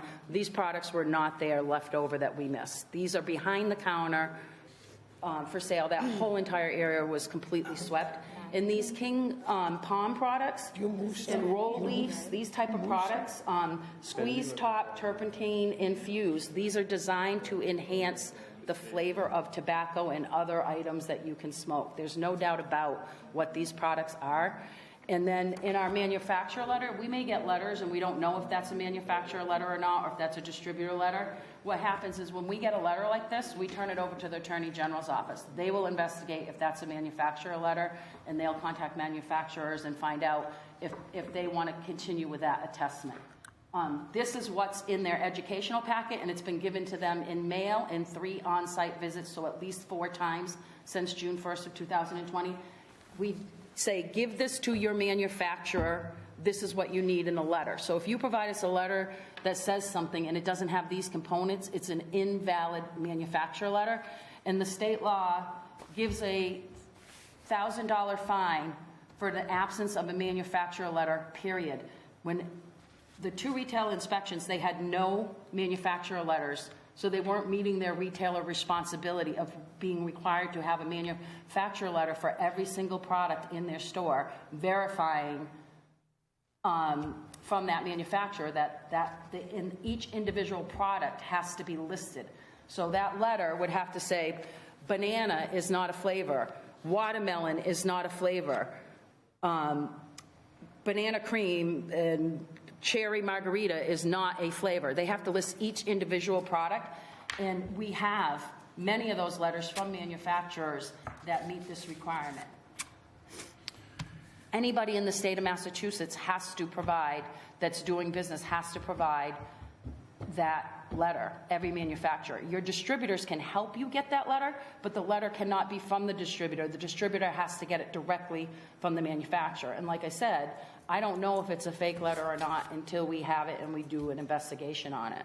But to date, no one has been able to produce a manufacturer letter, and they could not in their 2 retail ed inspections until now. So this is the first time we're even hearing of a letter. So they submitted it, and I'd like a copy of it, and we'll put it, you know, we'd like to submit it to the Attorney General's office. You know, I understand what you're saying, I think, and I guess what I'm finding difficult here this evening is many of the store owners, has been pointed out, this English is not their first language, and I think these regulations are fairly far-reaching, and you know, they go down to specific products and you know what's in them and how they're made and so on. And I think it must be very difficult for store owners, especially if they're getting letters from whether they're bona fide or not that say, you know, it's okay, it's all right, these aren't tobacco products. It's very difficult, I'm sure, for them to decide what it is appropriate to be selling and what not. I think it's confusing for everyone. And I think that's why I think we have at least tried as best we can to be as lenient as we can. I know on the other side, you're there educating them frequently, doing everything you can to do it, but I can understand their side of the story too. So I just want to go back and I don't want to be here all night, but Bling Bling, their first offense, you went and took away carloads of things. Was it that? 3 carloads. 3 2 car- SUVs yeah. and one sedan. And that was what, shortly after the laws came into effect saying these things? No, it was a year and a half. It was November of 2021. It was No, I'm sorry, September September. 1st of 2021. So those things that you had stored so much of, 3 carloads, you weren't selling them, you just put them there? Yeah, it was at the back. Just, It wasn't out front. It was not out front. Yeah. It was in the back. they're just there. So, So much of it. T-Mobile It was in the team, kiosk. under the registers. There was boxes of them under the registers where somebody It was told under us the that they were selling them. And then we opened up the closet, and there was expired products, and we have video evidence and photography art, where they typewritten over the expiration date and put a new expiration date on it, and we were able to peel it off and see the old expiration date on it. so I think you had said earlier that just having something in the store implies that it's for sale, whether it really is or not. That the law says if it's there, it's for sale. So their first offense was just having those products there. Expired or not, they had a lot of stuff. And then the second offense was selling to a minor. Yes. And again, that would have been an inspector went in, somebody underage. That person perhaps wasn't carded, is that it? And, Right. I can pull up the inspection and see what they told me. well, It doesn't just- matter if they were it's- carded, they yeah, sold so- the product, but they yeah. weren't, if they were carded, our youth did not have an ID to show. And now we come to the third offense, and again, back in the store are flavored tobacco products or tobacco flavor enhancer. Now, what we've been, is this what we're talking about? Yeah, it says no tobacco, no nicotine. Yeah. So And would these be, Joan, considered enhancers, these? Flavored enhancers and tobacco products. But he's, Regardless of nicotine content, You smoke they're a those, don't violation you? of the state That's law. not an enhancer, that's a smoke. I don't know, I don't even do that. Yeah, that's a violation of the state law. we don't, okay, he doesn't use it and I don't smoke. Yeah, But I don't either. when I looked at it, it looked like it's a cigarette cigar kind of thing, and you smoke it, and it's got no tobacco. It has to be, it's meant to be filled with material. It even comes with a little well, packing thing in You there. don't smoke a leaf. The leaf is open. You No, it's not unroll the open. leaf and The cut leaf it. is open in the top, yeah, there's nothing, it's hollow. Yeah, they don't smoke those. That's meant to, and it says right on it that it's a leaf. See, I'm unfamiliar with it. This holds one. well, it's got this little wooden probe that Yeah. you can make a hole And in. these products are all new to me, too. And again, just to give you an opportunity, I think you're saying you didn't understand that you thought this was not a tobacco product. You just smoke this thing just because you want to smoke something, but it isn't tobacco. It But it doesn't isn't do what tobacco, tobacco right. does. Right. We But- thought it was an alternative, I guess is what we would Right. think of it But the as. law says that anything that you can smoke is really considered a tobacco product? Is- Anything you can inhale, exhale through a filter, paper, wrap of any kind, regardless of nicotine content, an electronic device, anything you can inhale and exhale is considered a tobacco product. And those regulations were provided, and they signed for them in their packets. And the actual law, a one-page summary of the law, and we do address, we have 52 towns in Central Mass.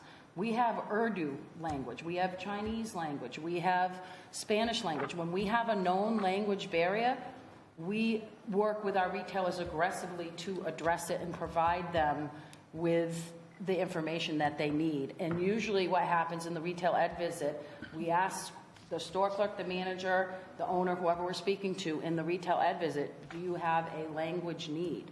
These are stores that have been in business for a long, long time, and there was never been a request or a response to us that there is a language need.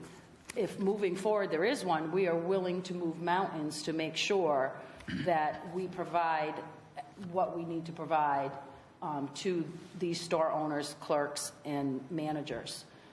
But historically, we have a very high record of addressing language barrier issues. So to date, for the And third, most of these stores have lottery, and lottery is very intensive. A lot of these stores have other products that are highly regulated, that they have to have somebody in the store that's helping them and providing them an understanding. so the third offense, that we're considering that, nothing has been done about that as yet.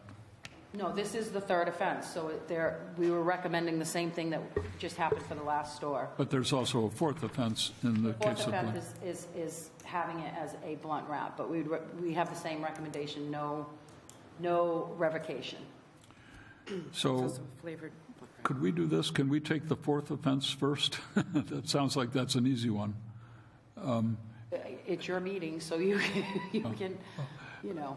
In other words, I think we could say or make the same motion that we made for the previous business, and that is that we would recommend that there be no revocation at this point, perhaps what's the word I'm looking for, putting them on probation for a year. The only thing I want to caution you is that if you move forward to the fourth violation without resolving the third, your fourth violation could become your third violation, depending on what you decide on for your third violation.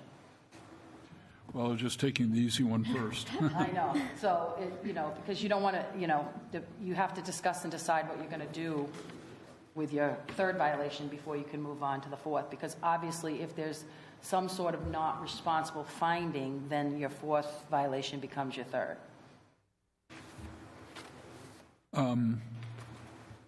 And the fourth violation was selling to a minor again, is that it? No, it was a Oh, that's the blunt, flavored blunt wrap. The blunt wraps, okay. Yeah, the camo is a natural leaf wrap.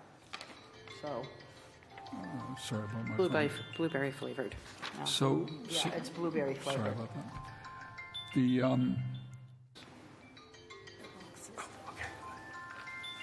sorry about the phone.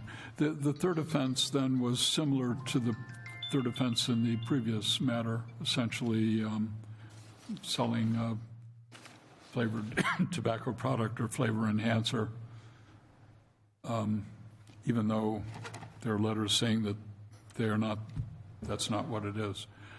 The previous two offenses have been fined and paid for, is that it? And they had their 7-day suspension, and they complied. So the third offense would be a $5,000 fine if we It's a were consistent. $5,000 fine and a 30-day as written, and then two to be decided on you. Yep. If you believe the flavor was not in the store at the time of the inspection, you can have a not responsible finding. But, I mean, we have photos of the flavor. The post-inspection sheet shows the satellite time that we were in the store that tracks us by the iPad. Like I said, we have, we took the photos that were the most obvious, because usually for these hearings, we just, the obvious products, but we don't show all 17 to 12 to 17 photos taken at the time. And again, asking her for legal advice, but are we able to, is it fine or suspension? In other words, you have to do a fine? You can't do The fine is not, it's a state law, and it is in the state law, and it does say on it that if there's a responsible finding, the fine cannot be reduced by a board or a clerk magistrate or a judge. It's in the state law, and the CMMR is listed.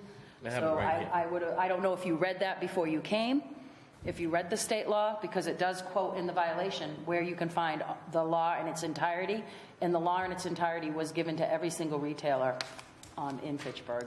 Yeah, I think where I was just trying to go you with have- that was that since they don't sell that much tobacco, a suspension for a month wouldn't be a big deal. Right, that's what I'm thinking, that if this store only sells less than 5% of the revenue is from tobacco sales, then it might not be such a hardship to forego a suspension.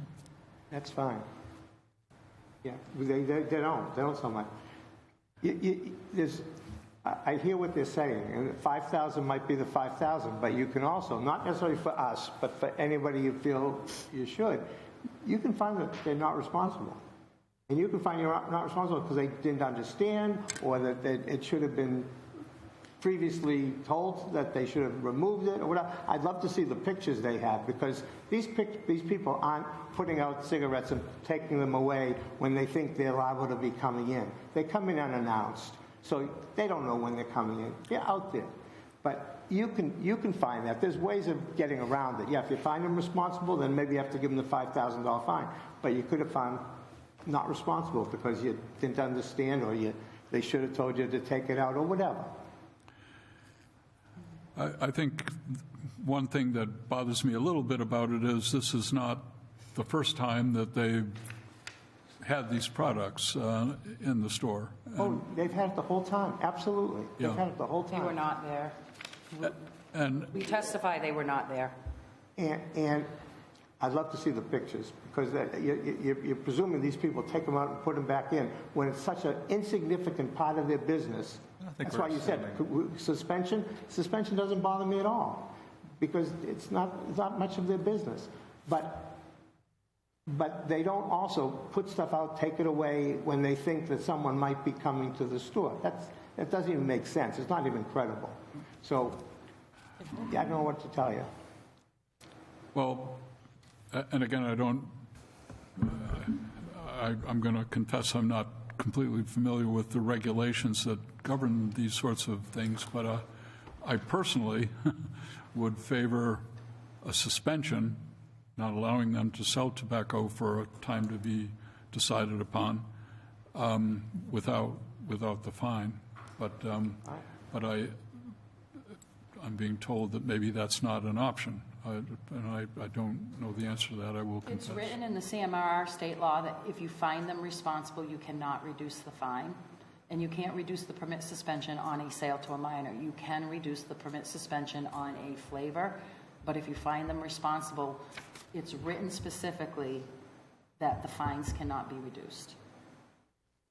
And Okay. I'm confident in that. I'm not, one of the things is that I think I should state for the record is, as your tobacco control agent, we're Fitchburg Tobacco Control Agents, and we receive no benefit to having a sale.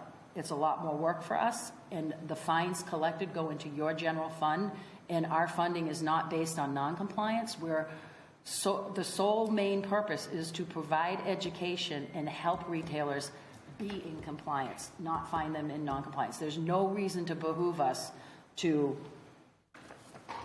miss products like this. I mean, to miss this type of, this much product on a shelf, I mean, I would have had to bump my head and had a concussion to not, to miss this amount of product. This isn't just a few packages that got left over. This is a significant amount of product behind their counter.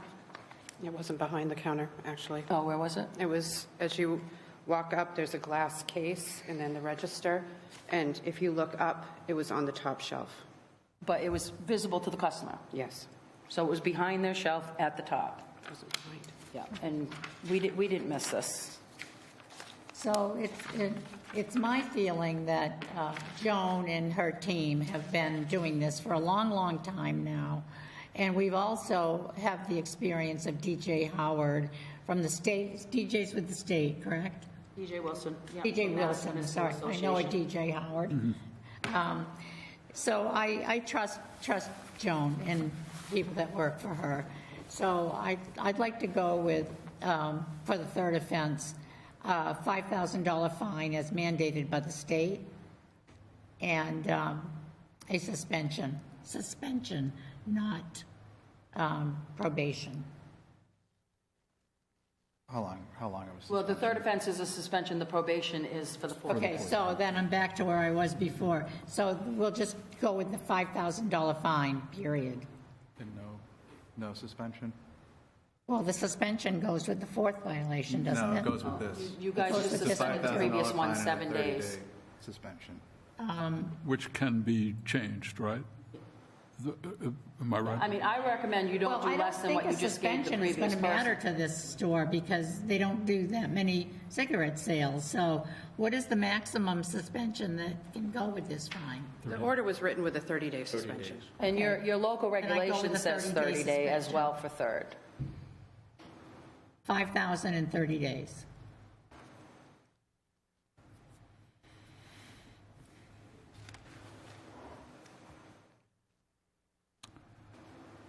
So you're making that as a motion? That's the motion I'm making. Sorry, I thought I made that clear. Well, I'll second that motion and agree with it.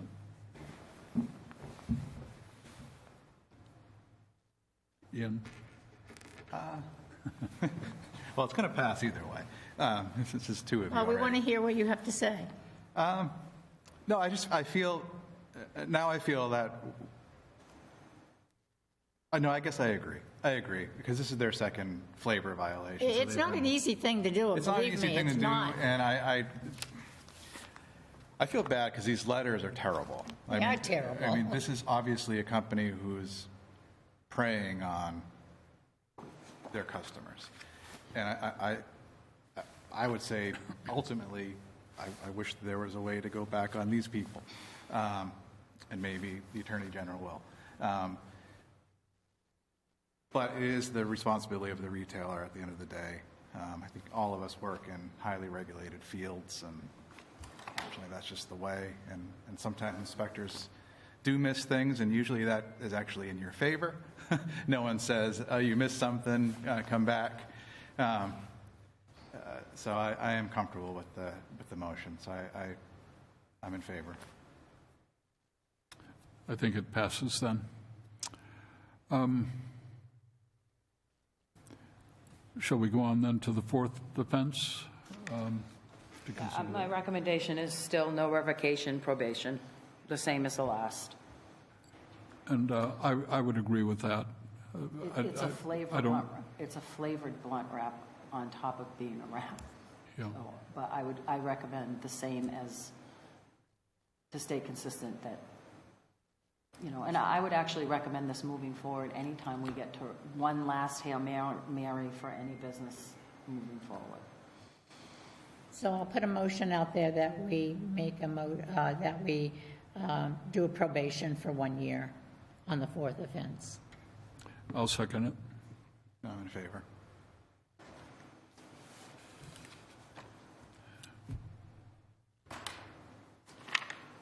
Once again, do you have anything else you'd like to add, or?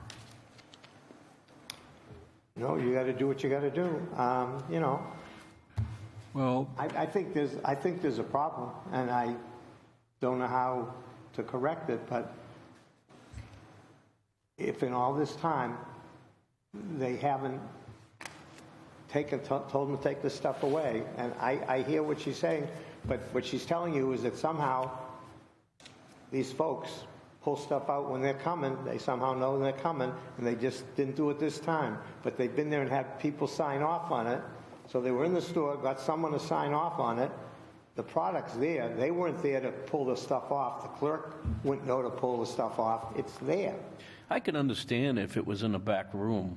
Being Yeah, but it wasn't. underneath the kiosk or above a shelf, Yeah, that's a little stinky. yeah, it's there. It's there. I don't care if it's on a shelf down below or a shelf up above. It's there. If the people coming in can see it to buy it, then they can see it. And it was never said, take it off. If they did, they would. I mean, they've never put anything in the back room again. That stuff they did when the first law went into effect, they did. They stuck it back there. They didn't know what to do. And maybe they sold some of it. I don't know. I don't want to get into that. I wasn't around. I can't figure it out. It's like I don't understand necessarily how you know what's going to go into these cigarettes or pipes, these cigars that I gave you. I don't know if people would just smoke it that way or stuff it with something. I have no clue. There's stuff there to burn. You could, to my mind, because I'm not a smoker, it looked like you could smoke it. But maybe someone's going to shove something in it. So I don't know what the law says. But I do know that you've got to have discretion. There's no way you would sit here as judges and not have discretion. I understand what they're saying about the $5,000 if you find the person responsible. You can always not find a person responsible. You can always give them a continuous sort of finding, so to speak, and we're going to suspend your license for a while we're giving you continue without a finding and not find you guilty, not find you responsible, excuse me. You don't find people guilty. I think one problem here is that this is not the first or second time. These are the third and fourth offenses. So, and it. But they have been open since 2004. This is not someone who's just been around. Right. They've been around for like 18 years, and they got one sale to a minor in 18 years. So I know it sounds bad because you're saying, well, we're just doing this since 2021. But sales to minors happens. I happen to have stores myself. I have liquor stores, and they sell cigarettes, and people check us on the cigarettes too. They check us on the alcohol, and they check us on the cigarettes. And this has been going on for years. I've had these stores for years. So I understand it. And they've had one violation for sale to a minor. Not bad in 18 years. That's not factual because we only bring in the 36-month history. We go all the way back and we can look in the state database to 2014, and we're scrolling quickly right now, and we have seen other sales to minors. There's sporadic noncompliance throughout the years. So, I mean, it's not true that in 18 years they only had these current violations. She just says whatever she wants to say. Those are previous violations. They're not part of the 36 tolling. We don't bring it up. We only bring up in these hearings what happened in the tolling period of 36 months. Piece of work. Well, I'm just going to say, once again, this is not something I think any of us really enjoys doing, and we certainly do not enjoy imposing these sorts of penalties. But on the other hand, there have been offenses, and we have to abide by some discipline with regard to that. Consider them a gift. So I'm hoping we can't sell it. I'm hoping very much that we don't have to meet again like this, and it's not something we're pleased to do. Put it this way: you are a good doctor. You make it very painless. Bad, but painless. You're a good doctor. Well, thank you. I'm sure he appreciates that. All right. So we hope you have nice holidays, and we don't have to see you here again about it. Thanks so much. All right, thank you. Thank you. Just before you go, You can have that letter. If you want yeah. Okay. copies of everybody. Moving forward, is there a language that you would like us to get you the materials in? Hebrew. Okay, we'll work on that. Bad. You're bad.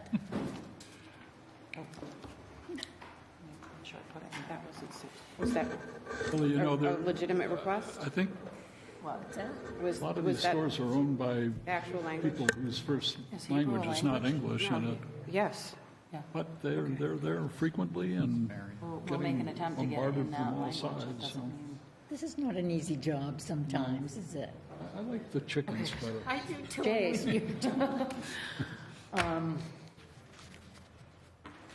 One more, I think, right? One more. I'm just keeping my mouth shut for the. You guys ready? Ready? Okay, so Jay's. We'll move on to Jay's Smoke Shop. Jay's is a little bit, there's no revocation. It's a first and a second violation. Jay's was in business. One thing that's a little bit hard, I think, is the way we get presented with all this stuff. And it'd be nice if we had a little bit more.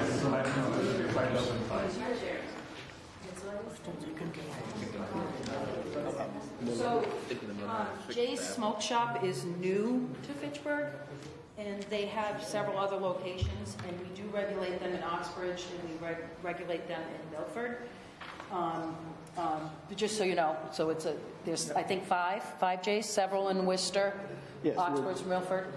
We don't have too many problems with J's, but they've only been new to Fitchburg's, and we did our new owner inspection on July 20th, and at that time, we have the inspection right here. We had an Eric sign for the education packet that had all the laws, the regulations. Well, it had the state laws and our state education packet that we give out about not having flavors, not, flavor enhancer, all the stuff that we're talking about today. In the store, we had, you can see, we asked them in July to remove a lot of the Gorilla cookies, mango squeeze, blueberry crumb, Can Essential rolls, Delta 8, CBD hemp.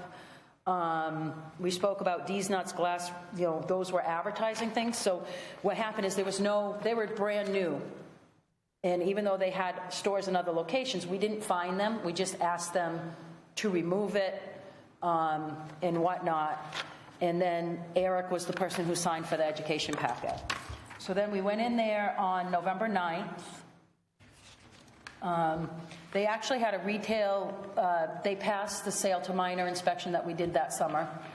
And then we went in on the 9th, the same as we did the whole city, and we found, some products. So the first violation is $1,000 for the same thing. King palm leaves, that's a flavor enhancer. You can't have them. That was discussed in July, that you can't have any type of anything and whatnot. So you do have a picture, and they have a really good inventory of it. And then they got the fourth violation on the King Fontano wrap. And again, the Fontano wrap, this one gets me because the wrap is a town-to-town thing. A majority of the central region towns have wrap in, but for instance, Gardner does not. So the Fontano wrap and the Fontano cigar, it's exactly the same, but right where it says whole leaf, it says cigar. So we're looking at the flavor violation. We did provide them with the packet. Somebody signed for it. We told them you can't have these types of things. This particular brand wasn't there that day, so they removed what we asked them to, but then now this time there's something else that they shouldn't have. So we're recommending that the $1,000, well, there's another blunt wrap too. And it's flavored. Oh, it's flavored. Yep. So here's the tote. So there's a couple blunt wraps that they shouldn't have. So what we're doing is recommending the $1,000 fine, the 3-day. Then he has the second violation. So they got a $1,000 fine, 3 days, with a $300 fine for the second offense and a 7-day. So it's a 10-day suspension total in 2 separate violations. We do have the Fontano wrap. We're looking in our packet that day. I don't know, Karen, when they applied for their tobacco, did you give them a copy of the local regulation that says they can't have blunt wraps when they applied? Because when we went there, we gave them the regular packet. So as a new owner, we should have given them the Fitchburg regulations if they were not give it to them at the time they applied for their permit. Because I think through COVID, in the new system that you do, everybody applies online, where before people came in and a new owner was giving it to them at the time of application. So I recommend that we move forward with the first violation of $1,000 in the 3-day, and then for the blunt wrap, that's a local regulation, and I don't have everybody else. I have them sign that we gave them a copy of the regs.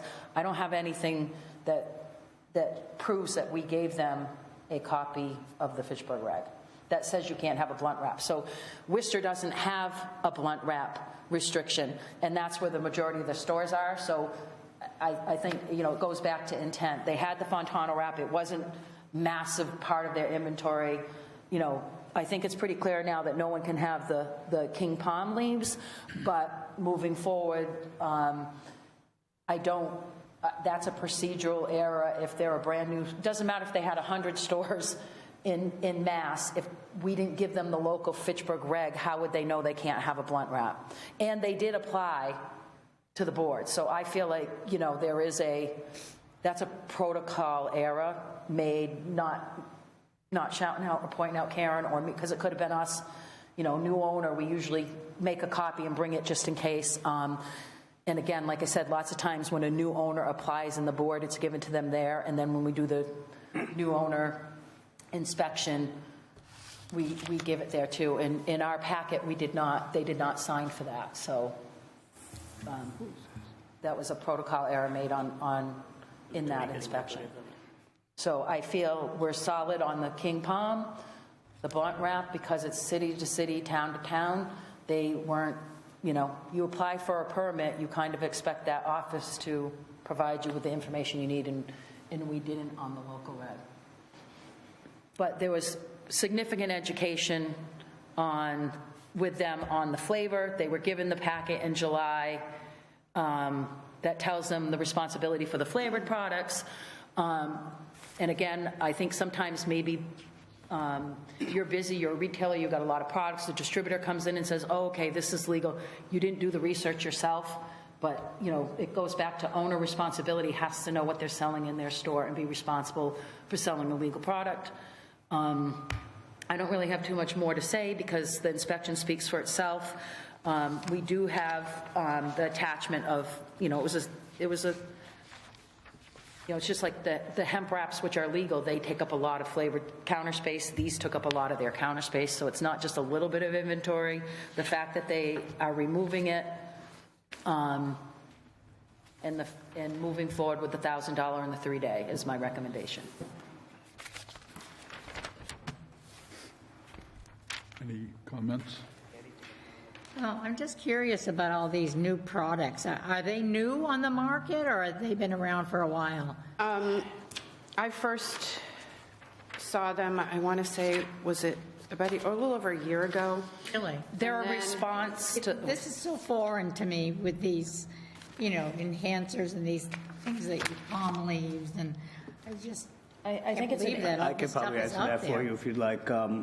I attend 4 trade shows nationally a year, and when you're out there, there's suppliers. They want to sell you stuff, and then they're talking about this palm leaves.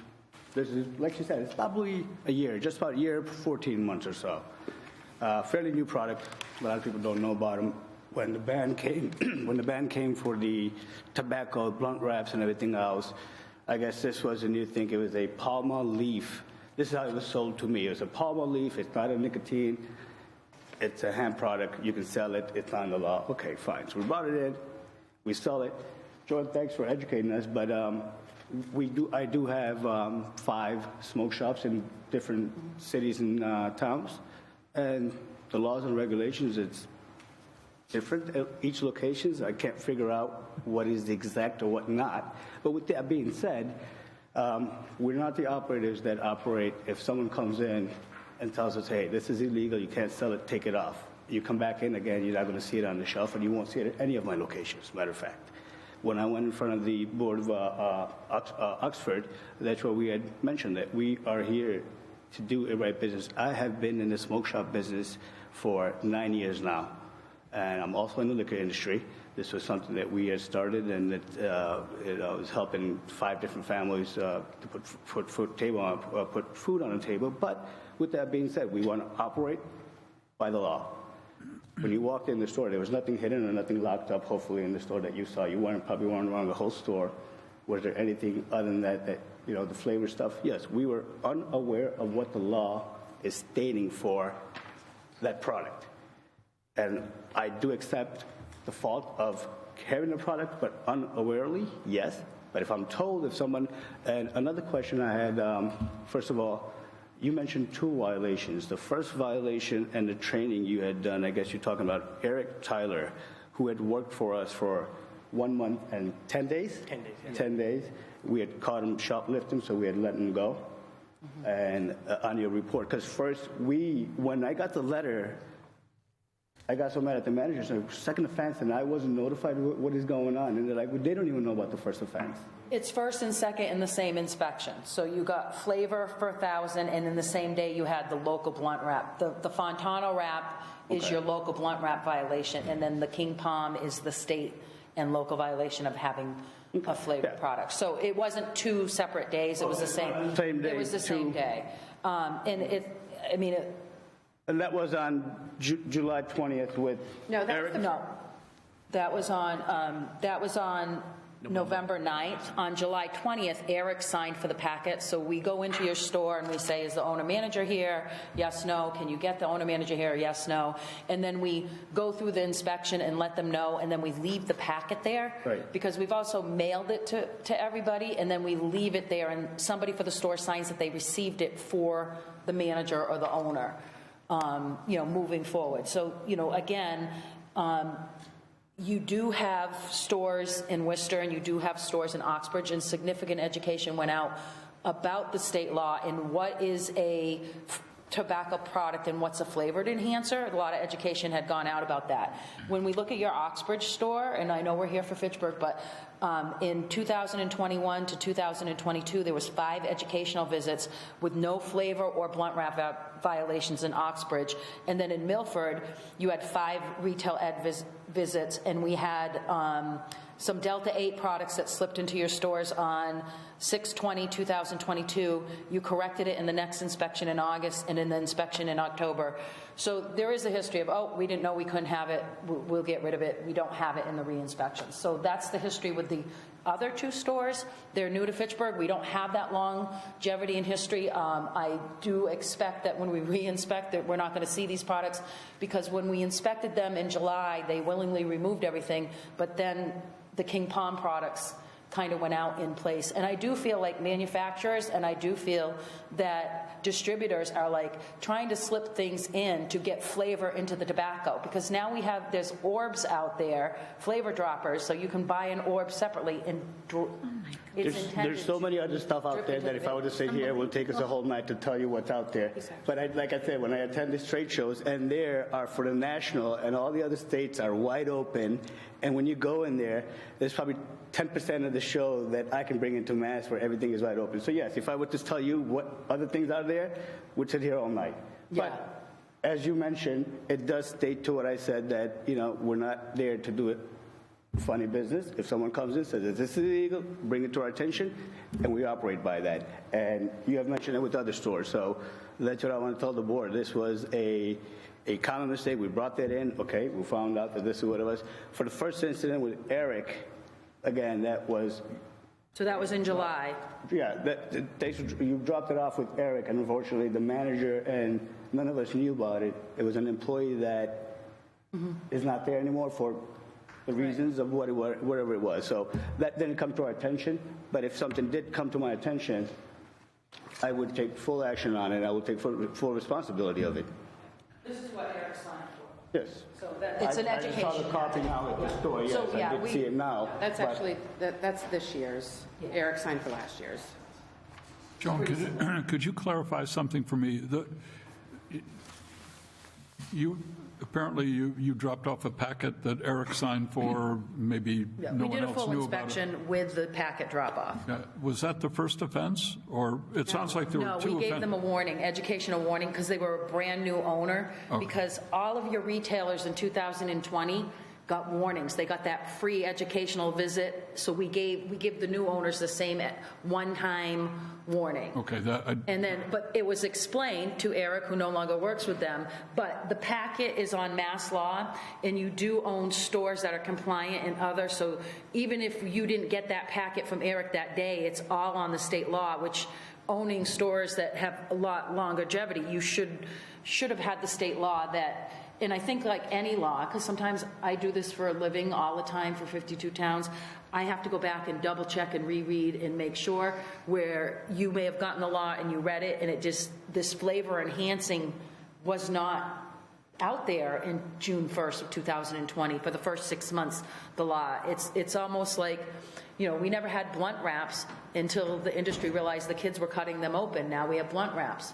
Now, we never had vape until they took away flavored cigars. Then vape popped on the thing. Now we have flavored vape that we got rid of, and now there's flavored enhancing products.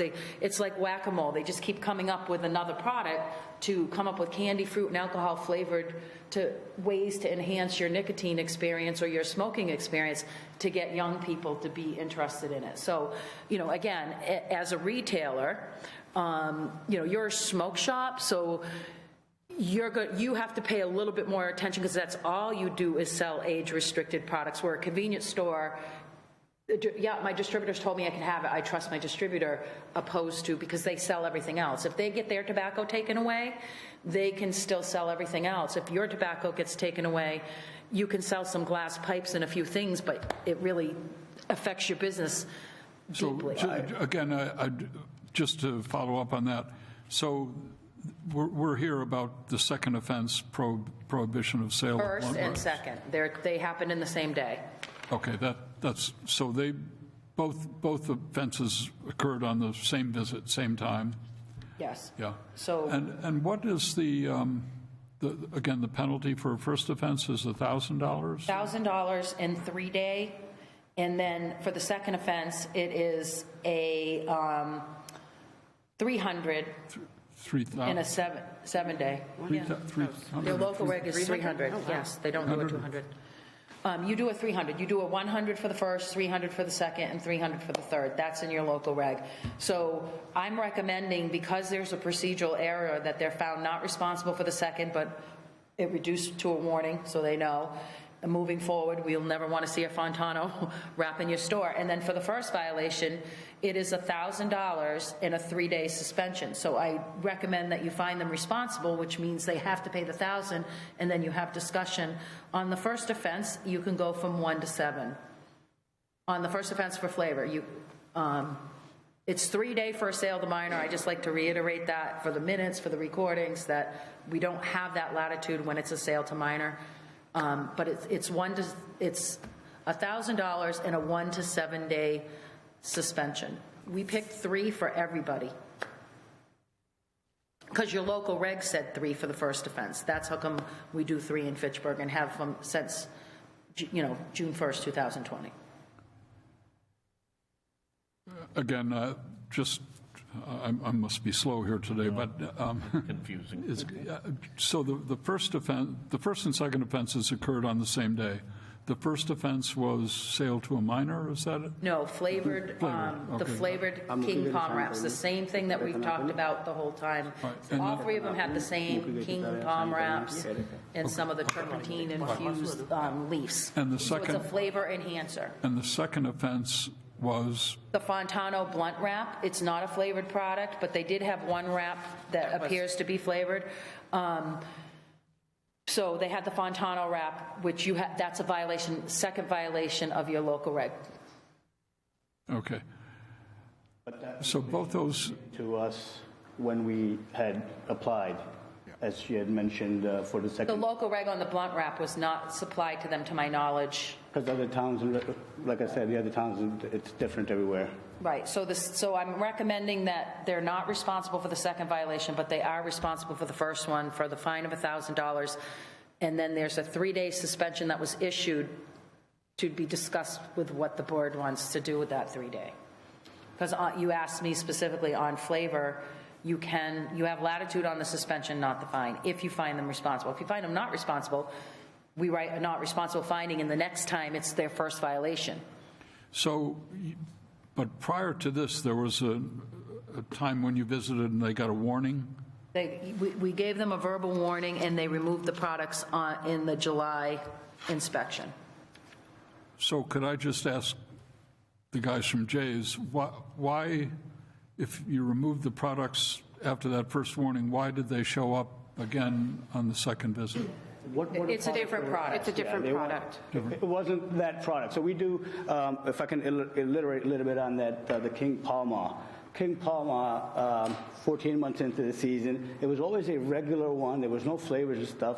I guess they were doing so well, they came out with flavors, and we had recently got the flavors in. This is what my manager told me. We can show our receipts to when we got it. They weren't there. Right. I guess their reason to come in. So I've had it for over a year, and we've only had the regular one. That's why maybe when you had come in or somebody else from Board of Health, they might have missed it. I didn't know because it didn't have the information that I needed to say. It didn't say a blunt wrap or in that sort.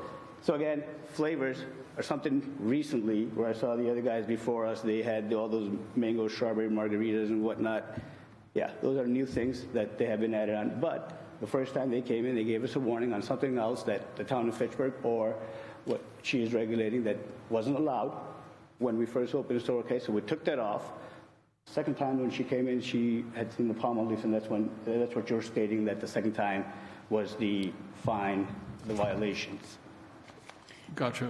But it was a different product. It wasn't. It was a different product. It wasn't that. So I didn't. When she told me to take it off, I took it off, and I didn't bring it back in. And said, okay, well, keep it. That's gone. That's not in our system anymore. So if I'm understanding, you thought that the palm wrap was okay. It was a legal product to sell. That's why we brought it in. Yeah. Otherwise, I have multiple locations. If I sell into one, and then if she was going to come into one store, she'll go to all my stores, and I'll be sitting at every single night. I'll be sitting with another Board of Health in different towns. So, And just going back to you, Joan, was it Eric? How was he to know that the palm wrap was illegal? Because it's a violation of the state law, so he owns other stores, and he didn't have it in Oxbridge, he didn't have it in Milford, but, it doesn't, the state law, everybody has been informed by Department of Revenue, Attorney General's office, the governor's office, plus the state law legal packet. So I think what happens is retailers just are so focused on tobacco product and they read it once, but then they don't, when they're ordering their products, remember that it's regardless of nicotine content, and then they forget, even though they sign that they received the law on the flavor enhancer part of it, that, oh, this has no nicotine in it, it's not a tobacco product, that makes sense. They're a year later forgetting. And again, King Palm has only been out, so those other products were not there in 2021, but I didn't want to go on and on and on. And even he admitted they're brand new in the last 6 months. He did not have those products in his store in July. Joan, if I can jump into that one, I did have the regular one for over a year now, but the flavors just came in. So, like I said, it's been in, if I'm throwing myself under the bus or not, but it's been in the stores for over a year, just the regular ones. The flavors are something in addition the company has just launched, and we brought it in since we're doing business with them. And we were under the impression that it's a legal product. Since we're selling this, we can sell that, even though it says the flavor, but not the nicotine and all that. Yes, the law does write on that, but it's hard for me to understand also what exactly it's trying to say. So the regular ones are okay. They're not illegal. That's what I'm asking today. If it's not, then I'll put a message out and take them off. The regular ones are not okay because you have a wrap ban, so you can't. In Fitchburg, they're not okay. In most of the Central Region towns, they're not okay because you have a wrap ban in addition to the state law. Your local reg says no leaf, no cone, no tube that has. Even if it's not flavored? Correct. If it's a leaf, right? No. I think what's bothered me about this whole meeting, I'll just go out of turn here a little bit, but I think I haven't had the sense that any of the folks we've had in here have tried willingly to circumvent the law. I think it's been more inability to understand. I know you've done everything you can to educate them, so it's a little hard to reconcile that. You're in there talking to them, although I guess this latest one was a new product, so he didn't really have education about the palm wrap. But I think the penalties are fairly harsh for misunderstanding. I understand that's the law. Which is why we went to great lengths. Yeah. And we left our iPads at home for a whole inspection, which technically we weren't supposed to do. Yeah, and I'm not criticizing you. Because we're not comfortable with these either, but we don't get to pick and choose them. Yeah. We don't get a say-so in this, so we're not comfortable. I'm writing $2,000 and $5,000 fines weekly. In 10 days, we issued 32 violations at the same time we did the 11 for Fitchburg. 32 in 10 days, and I shake each time I write them. We don't feel good about them, but other than, a fine, we're finding that, fine and suspensions work. We're not going to see. Well, it's a hard way to learn a lesson, isn't it? I mean, and I think we're all feeling uncomfortable with doing this, but. Well, I also think COVID happened and it slowed things down. So yeah, now we're seeing. Right. So the governor gave extra money for extra inspections, and they put out 6 Department of Revenue inspectors to catch flavored products, because if you have a flavored product in mass, you're not paying tax on it because it didn't come, whatnot. So They put all this extra money. They gave the local tobacco control programs extra money to do extra inspections because a lot of people weren't out inspecting during COVID. So the law went into effect during COVID, and we used that time to educate instead of doing the inspections. We did the mailing, we did the in-person, we dropped it off in person and had somebody that signed that they received it. I mean, we have signature verifications. You were giving the information. So whether you read it, you understood it, you know, if you had questions, my number is all over everything. It's the direct cell phone to me. So if you have questions, I have retailers that call me every week and will say, my distributor wants me to sell this. I want to see, is this a flavored product or not? And I'll say, no, don't sell it. You know, and if I don't know, I'll say, you need a manufacturer letter. Don't buy it from them until they produce you a manufacturer letter.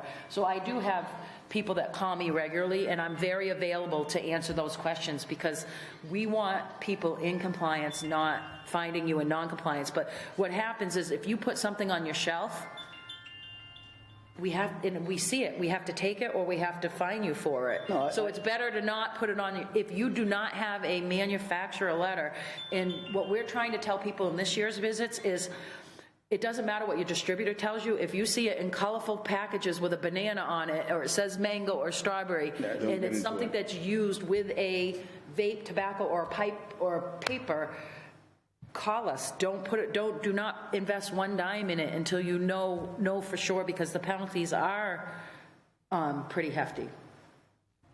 I agree 100% with you. You know, now that it comes to our attention that we can call you and talk to you about that and bring that in, absolutely. You know, as I have been saying, when you compare it to when you said the COVID, and you're again 100% right over there, that a lot of people did a lot of illegal things within that. And I know a lot of towns, like you walk into Brockton after 6 o'clock, and people at the gas stations just leaving flavors and Newports right on the counters. You know, I walked in myself one night trying to fill up some gas in Brockton, and I was surprised because I'm in the industry. I know what's legal and what's not. But with that being said, there's a lot of illegal stuff, but I want to assure the board, I want to assure you that Jay's Smoke Shop, we are not here to do illegal stuff. If something comes to our attention now, with my managers here, if there's something new coming in of that flavor sort, please call her up, get the information, because I would rather that two of us work together, vice versa, where I want to bring in something or where you want to know something in the retail industry from us. I have no problems with that. I would rather work with that because it cuts off all the illegal business, which will eventually grow my business. That's the model that I have in my mind, because there is a lot of illegal business going on every day. I'm not the guys that came in before you that they have something hidden there for 2 years and now they still can't throw it up. I know all of it. I know where it's going with it. I've heard it all. Look, you come in my stores, you find me for that, I'll take full responsibility for that. But I do want to assure you that Jay's Smoke Shop is here to do the right thing, and we've been in business for almost a decade now, and we want to grow the right way. I haven't had the strong sense that any of the three businesses who have been here have tried to hide or have tried to do illegal things. Maybe I'm gullible and wrong, but I try to see the good in people. I don't think they have.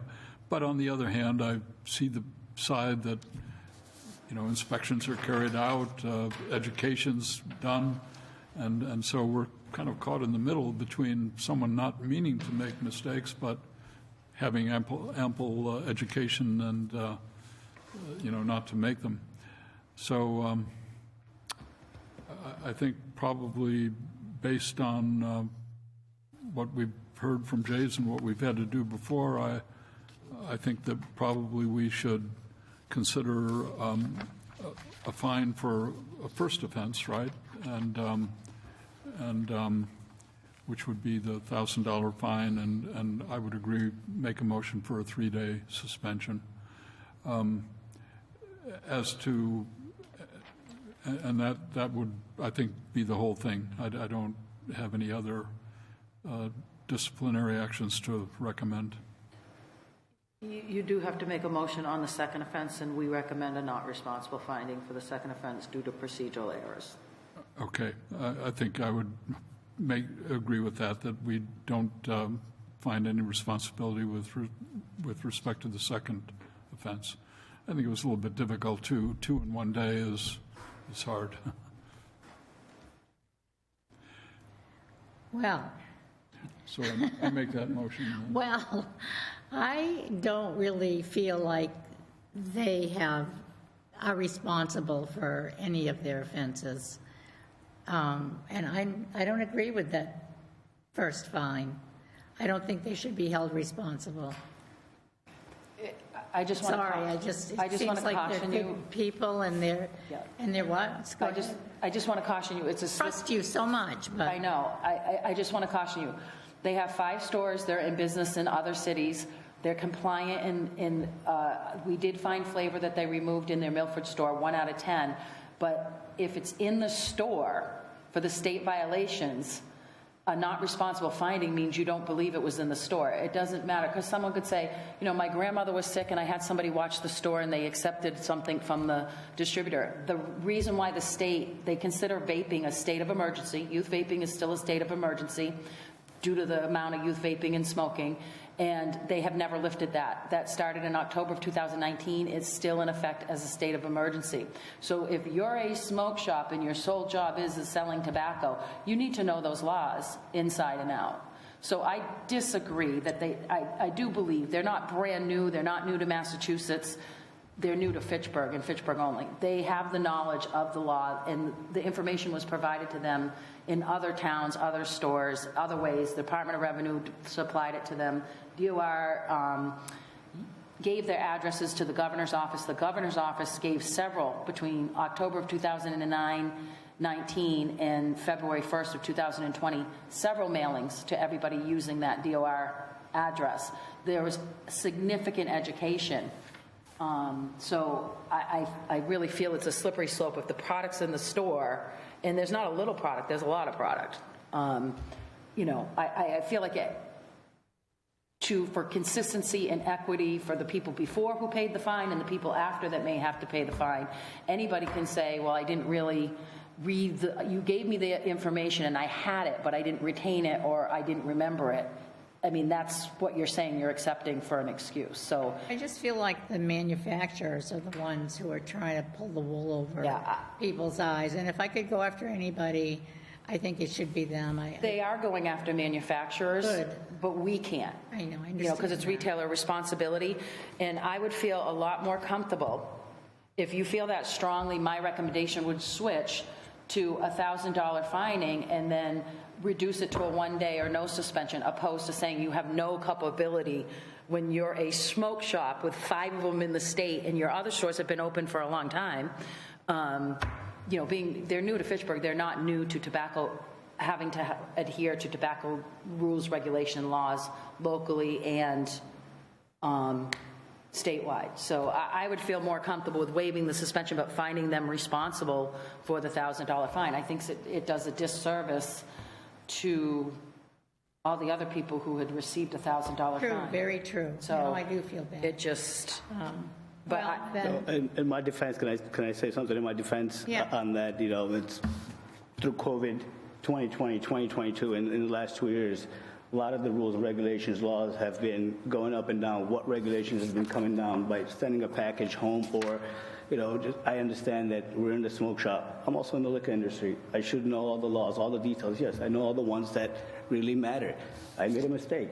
Yes, I brought the product. I'm stating that we're not the guys that doing, the stuff that you should want, the people that you want to be going behind, basically. I'm not that person, but I will take the fine. This is a brand new store, but shutting it down, it's not about the sales. It's the reputation of the business that I'm more affected by. I would rather donate $1,000 to the city for that. It's not that. It's the reputation that I'm holding behind it, and that's why I'm sitting so firmly in front of the board.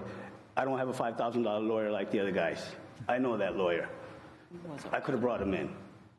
I didn't bring him in. I'm here to represent myself because that's what the truth is. I understand where you're going with it. You're hired to do your job. You're doing a very well job at it, but it is an industry where regulation, everyone's doing a lot of things. I think you should be looking at the other side, looking at the other folks is what I'm saying. Yep. And again, English is my second language. I speak very well, but when it comes to reading and writing, if somebody sends me a text this big, I'll only read the things that I need to read. If somebody sends me this, that says enough. It's for a that. lot of information. It is a lot of information. If I was to sit down and read, I'd probably fall asleep on the first page going, no. But that can't be a reason for not being a responsible retailer. That's why we're offering to working with you on that. Say, I don't have a ton of stuff in the store. Yes, I did have a lot of inventory of one item that we had recently ordered because it's all replenished. It's not replenished. It's the first order that's there. Hasn't sold much of it, so that's there. But if you come in the store and you find a lot of other things and you have to, 3 cars of confiscated stuff out of the store, I can understand. I'm at fault on that. But what I'm trying to assure you is that we're not doing the funny business. We're here to do the right thing. And we're here to take the education. Your job and our job, we're working together. You're educating me on that. And I'm saying that, yes, I understand that. I will obey that. And there's a difference to I really like that. the idea that you're willing to work with Absolutely. us and Joan. She knows a lot, so you would really be. Well, that's what I want. If I'm That says a lot about you, so I will revise the motion to impose a $1,000 fine, and no suspension or probation on the permit. And on the second offense, You can do that. You can make it, you can continue the suspension. So if there's a second, they would have to serve the suspension and then the second suspension. Or you could just say probation. I'm sorry? What did you say, suspension? It would be, you would find them responsible for the fine and then continued without a fine, well, the probation or continued without a finding pending, but at the second, it puts the third day back up. But I'm comfortable with 1,000, no suspension, moving on. If there's a second, it's a 7-day at the second. So, that's a lot on the line for you to know that it's a week's suspension moving forward. That shows good faith. That's definitely I don't believe we're going to see them in here again. Just based on, compliance with their other stores, so I am comfortable. I would be very uncomfortable. You're welcome to do it, obviously, but I'd be uncomfortable with the not responsible finding, but I'm very comfortable with no suspension. It is a little bit different for a smoke shop because they don't have gas, lottery, donuts, and other things to keep them floating during a 7 to 10-day suspension. But I also feel that if there is, they got warned just at the end, July 30th, they got warned and were giving all the materials they needed, and they could have come forward if they had some needed clarification. You were in the store for probably, 35, 40 minutes? Which time? So when she did she was there for quite a while going through everything because we have timestamps on the pictures taken. So it tells when we enter the store, and then it tells the timestamps, and it tells when we close the inspection. So, we were in there for not 5 minutes, like, here's your packet, we're out of here, really explaining everything. So, that's another thing, too. They just, a couple months ago, got the warning with the information. I think it will probably be well retained now moving forward. What is the language that if we could try to work with the state to get you something in language? I think English works fine because sometimes when you bring an interpreter, because we speak a certain language, Gujarati, and if you pick somebody who speaks Hindi, it is a different language anyways at the end. So English works Hindi? just fine. English works good. If you can find somebody who speaks Gujarati, yes. But I think all my managers and stuff. But again, I would have wished that this would have happened with my manager rather than Eric. It would have went a lot farther. We wouldn't have been sitting in front of you today if that would have happened that day. But that's what it was. From the tobacco control perspective, every industry has shortage of staff and trouble finding workers, and workers are coming and going and training and retraining. So we do acknowledge that. We do acknowledge that's a real thing, but. All right, so we're revising the motion to $1,000 fine and no suspension. For the first violation. And I think we're all in favor. We'll do that first. So I'll second that. I'm in favor. We're all in favor. I'll make a motion for the second violation, that we do not hold them responsible. Due to a processing error, and we will be getting them a copy of the reg stat. I just gave it to them. And I'll second that motion. This is a copy, just so it's on the record, Karen, that they were given a copy of the tobacco regs. So this is the current local regulation that's signed. So this, oh, no, this one isn't signed. No, this is the current regulation. It's not the signed one. Again, Joanne, thank you. I will sign that, but if you're ever in the store, please take the time. These guys are more verbal than reading. So if you walk through them, if you're taking the time, walk through them and explain things to them and back and forth. I think that'll go a long ways for This is the whole all of us. local regulation, and this one is just a summary of the flavored stuff. So one-page summary, so if you don't want to read the whole thing and it makes you just sleep, at read the least- first page. at least. And then the rest of the pages, so that is, it's a current copy of the regulation. Okay. So each of these people behind you have a store? Yes, we all started off. Who does which one? What's that? Who does which one? So there's 3 locations in Worcester. Mitul here runs the Worcester locations. Actually, Pratik also runs one location in Worcester and runs Fitchburg here. Probin runs the Uxbridge and the other Worcester one. So we went in front of the Board of Health in Worcester, unfortunately not for, Are you on Mead Street? Yeah. Yeah. And we went in, we had just regular talks about what's going on and what is happening in the industry. And there happens to be 3 other smoke shops that just popped up. And since we're next to a liquor store and we've got the permitting to open a wall in between, since I own both of the locations, and there was a lot of fuss about that and other neighbors and et cetera. But they had convenience stores. So one more thing, Joanne, on that. So now you mentioned all the, one question that keeps bothering me is that in the smoke shop, they're allowing us to sell all the flavors, not the flavors, all the other, the 5% nicotine and everything else. Yes.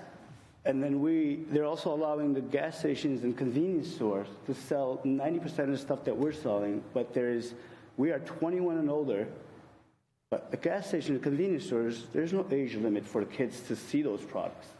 Just putting that out there as you're out there in the world of regulating, maybe talking to someone further down the line. Why is that? It doesn't make sense to me that they're able to sell that product, we're able to sell that product, but They now can't sell we're 5%. 21.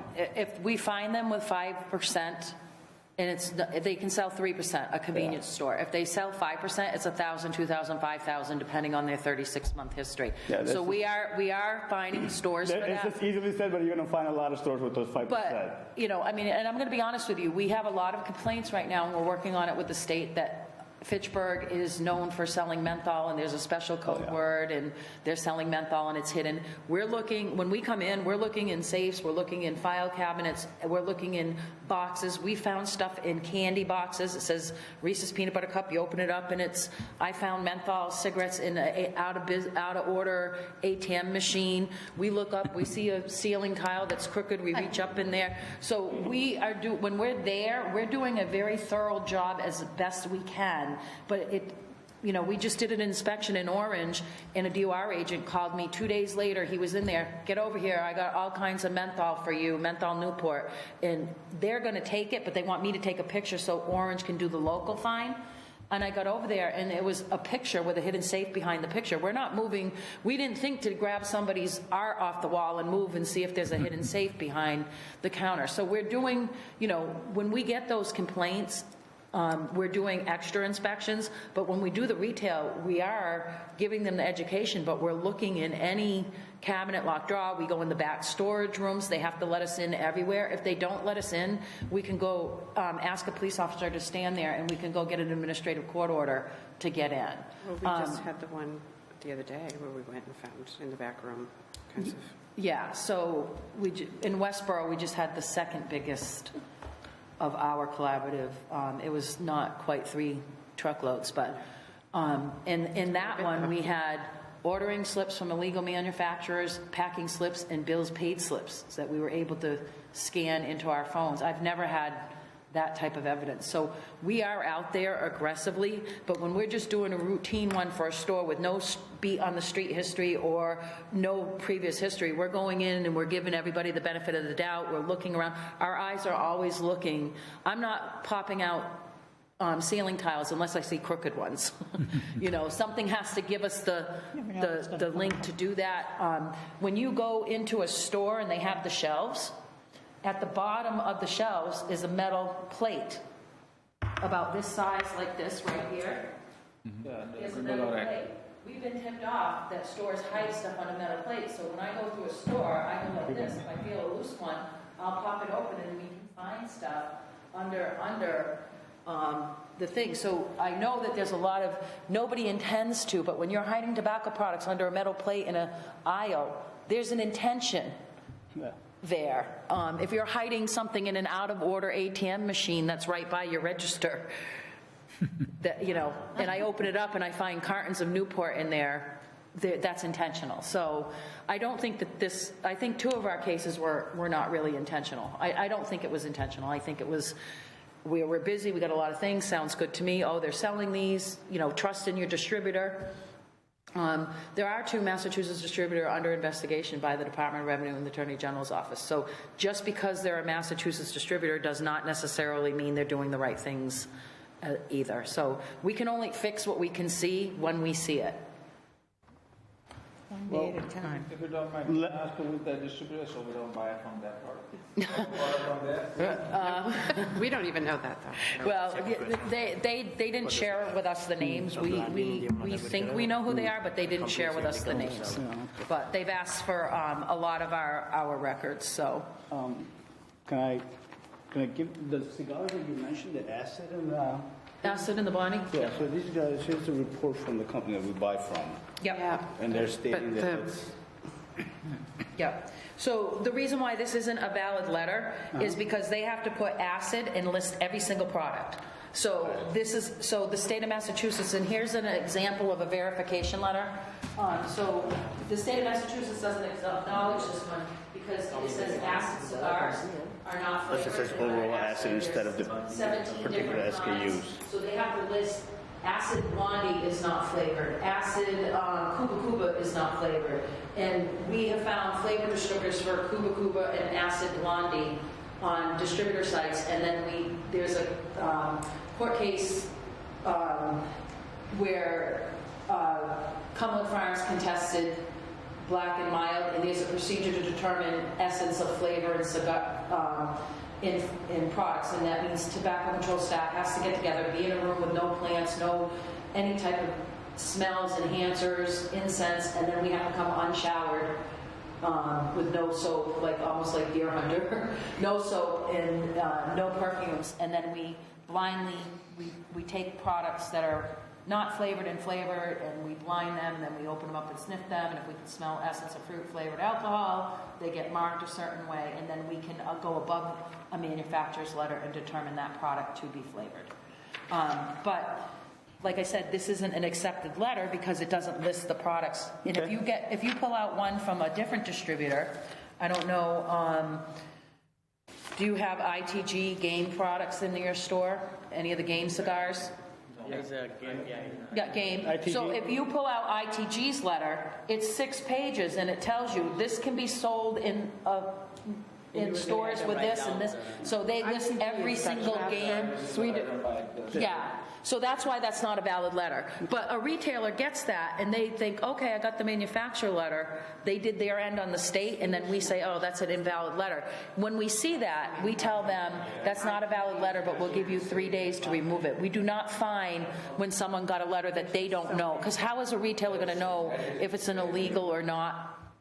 A retail letter. So on manufacturer letters, we can fine immediately. We don't. We say remove your product. You have 3 days to get a manufacturer letter, or this isn't a valid. You got 3 days to call your distributor and get your stuff picked up. So we're not fining we're not fine happy. Believe it or not, we're really doing everything we can to come together and educate and get people in compliance.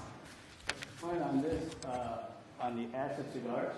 Mm-hmm. I know that they were talking about earlier, what are they going to do with those palm oils? It's just a leaf, or how are they using it? Yes, you mentioned it right. They're taking it, they're filling it with a different substance of their choice, and they're using it.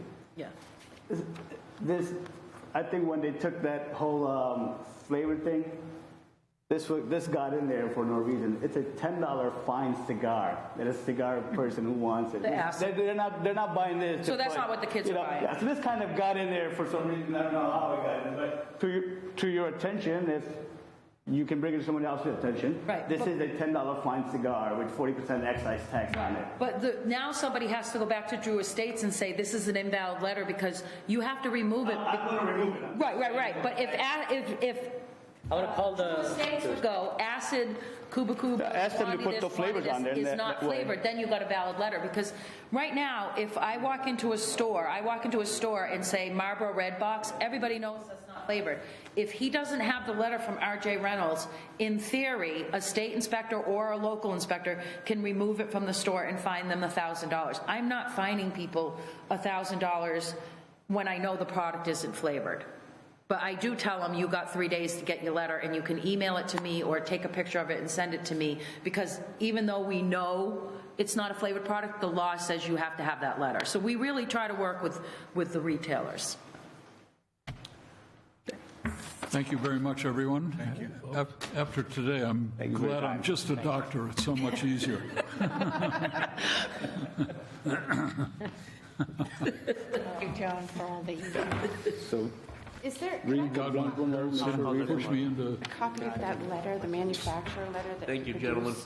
thank you for your time. It was really nice for your time. And, Thank you. Again, we'll be in touch. And my numbers are all over, so if you need to call us for anything, please call us.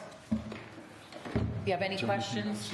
I know you're all in different parts, but we're. This is it. Thank you so Milford, much. Oxbridge, and Fitchburg. Worcester is a whole different animal, so.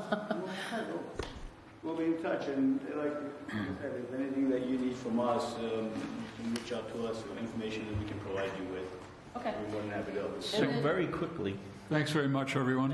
And then We're just gonna move on to the once you next pay the Board agenda. of Health, they notify us, and then we clear it in the state database as resolved. Okay. Now we can, Or how does this? Well, there'll be a hearing outcome letter that will tell you, but, you know, you can pay any time you're ready, so. okay, now we can start the second half of our meeting. They gave me a copy. It's from a distributor. You guys are all set. So this letter is from a distributor, it's not from a manufacturer. Right. But I didn't feel like that there was a point. Nobody has been able to produce us, and even the manufacturer has told me on the phone that we can't meet Massachusetts standards then. So, okay. I did ask the attorney if an actual letter in a different language was needed, and he said no, that he was just joking. He was joking, yeah. Okay, I just wanted that on record. Could tell he was. Well, no, I'm going to put it in my thing, and I'll get you a copy. so if I could just do a couple of On to the announcements next item, yeah. Yes, next item and on the agenda. I just would like to give folks a yard waste update. I'm not able to let you know if the Wednesday route is completed, because I've been here for the last 3 hours, but today they did work on the Wednesday yard waste route, and I am hoping tomorrow they will start on the Thursday route. So on Saturday, they will do the Friday route, and hopefully that will catch us up. I just want to mention that our DPW has been assisting with yard waste collection. I appreciate Commissioner Erickson and Gary Withington, the street superintendent, for all they have done to help with the yard waste dilemma we've had with waste management. I know there's a lot of discussion out there about paying waste management and paying our DPW staff. We are working on that. We are reducing our October bill with waste management, and we're also doing some legal work for our November bill to make sure that we are not double paying for yard waste collection. I know that's been a concern.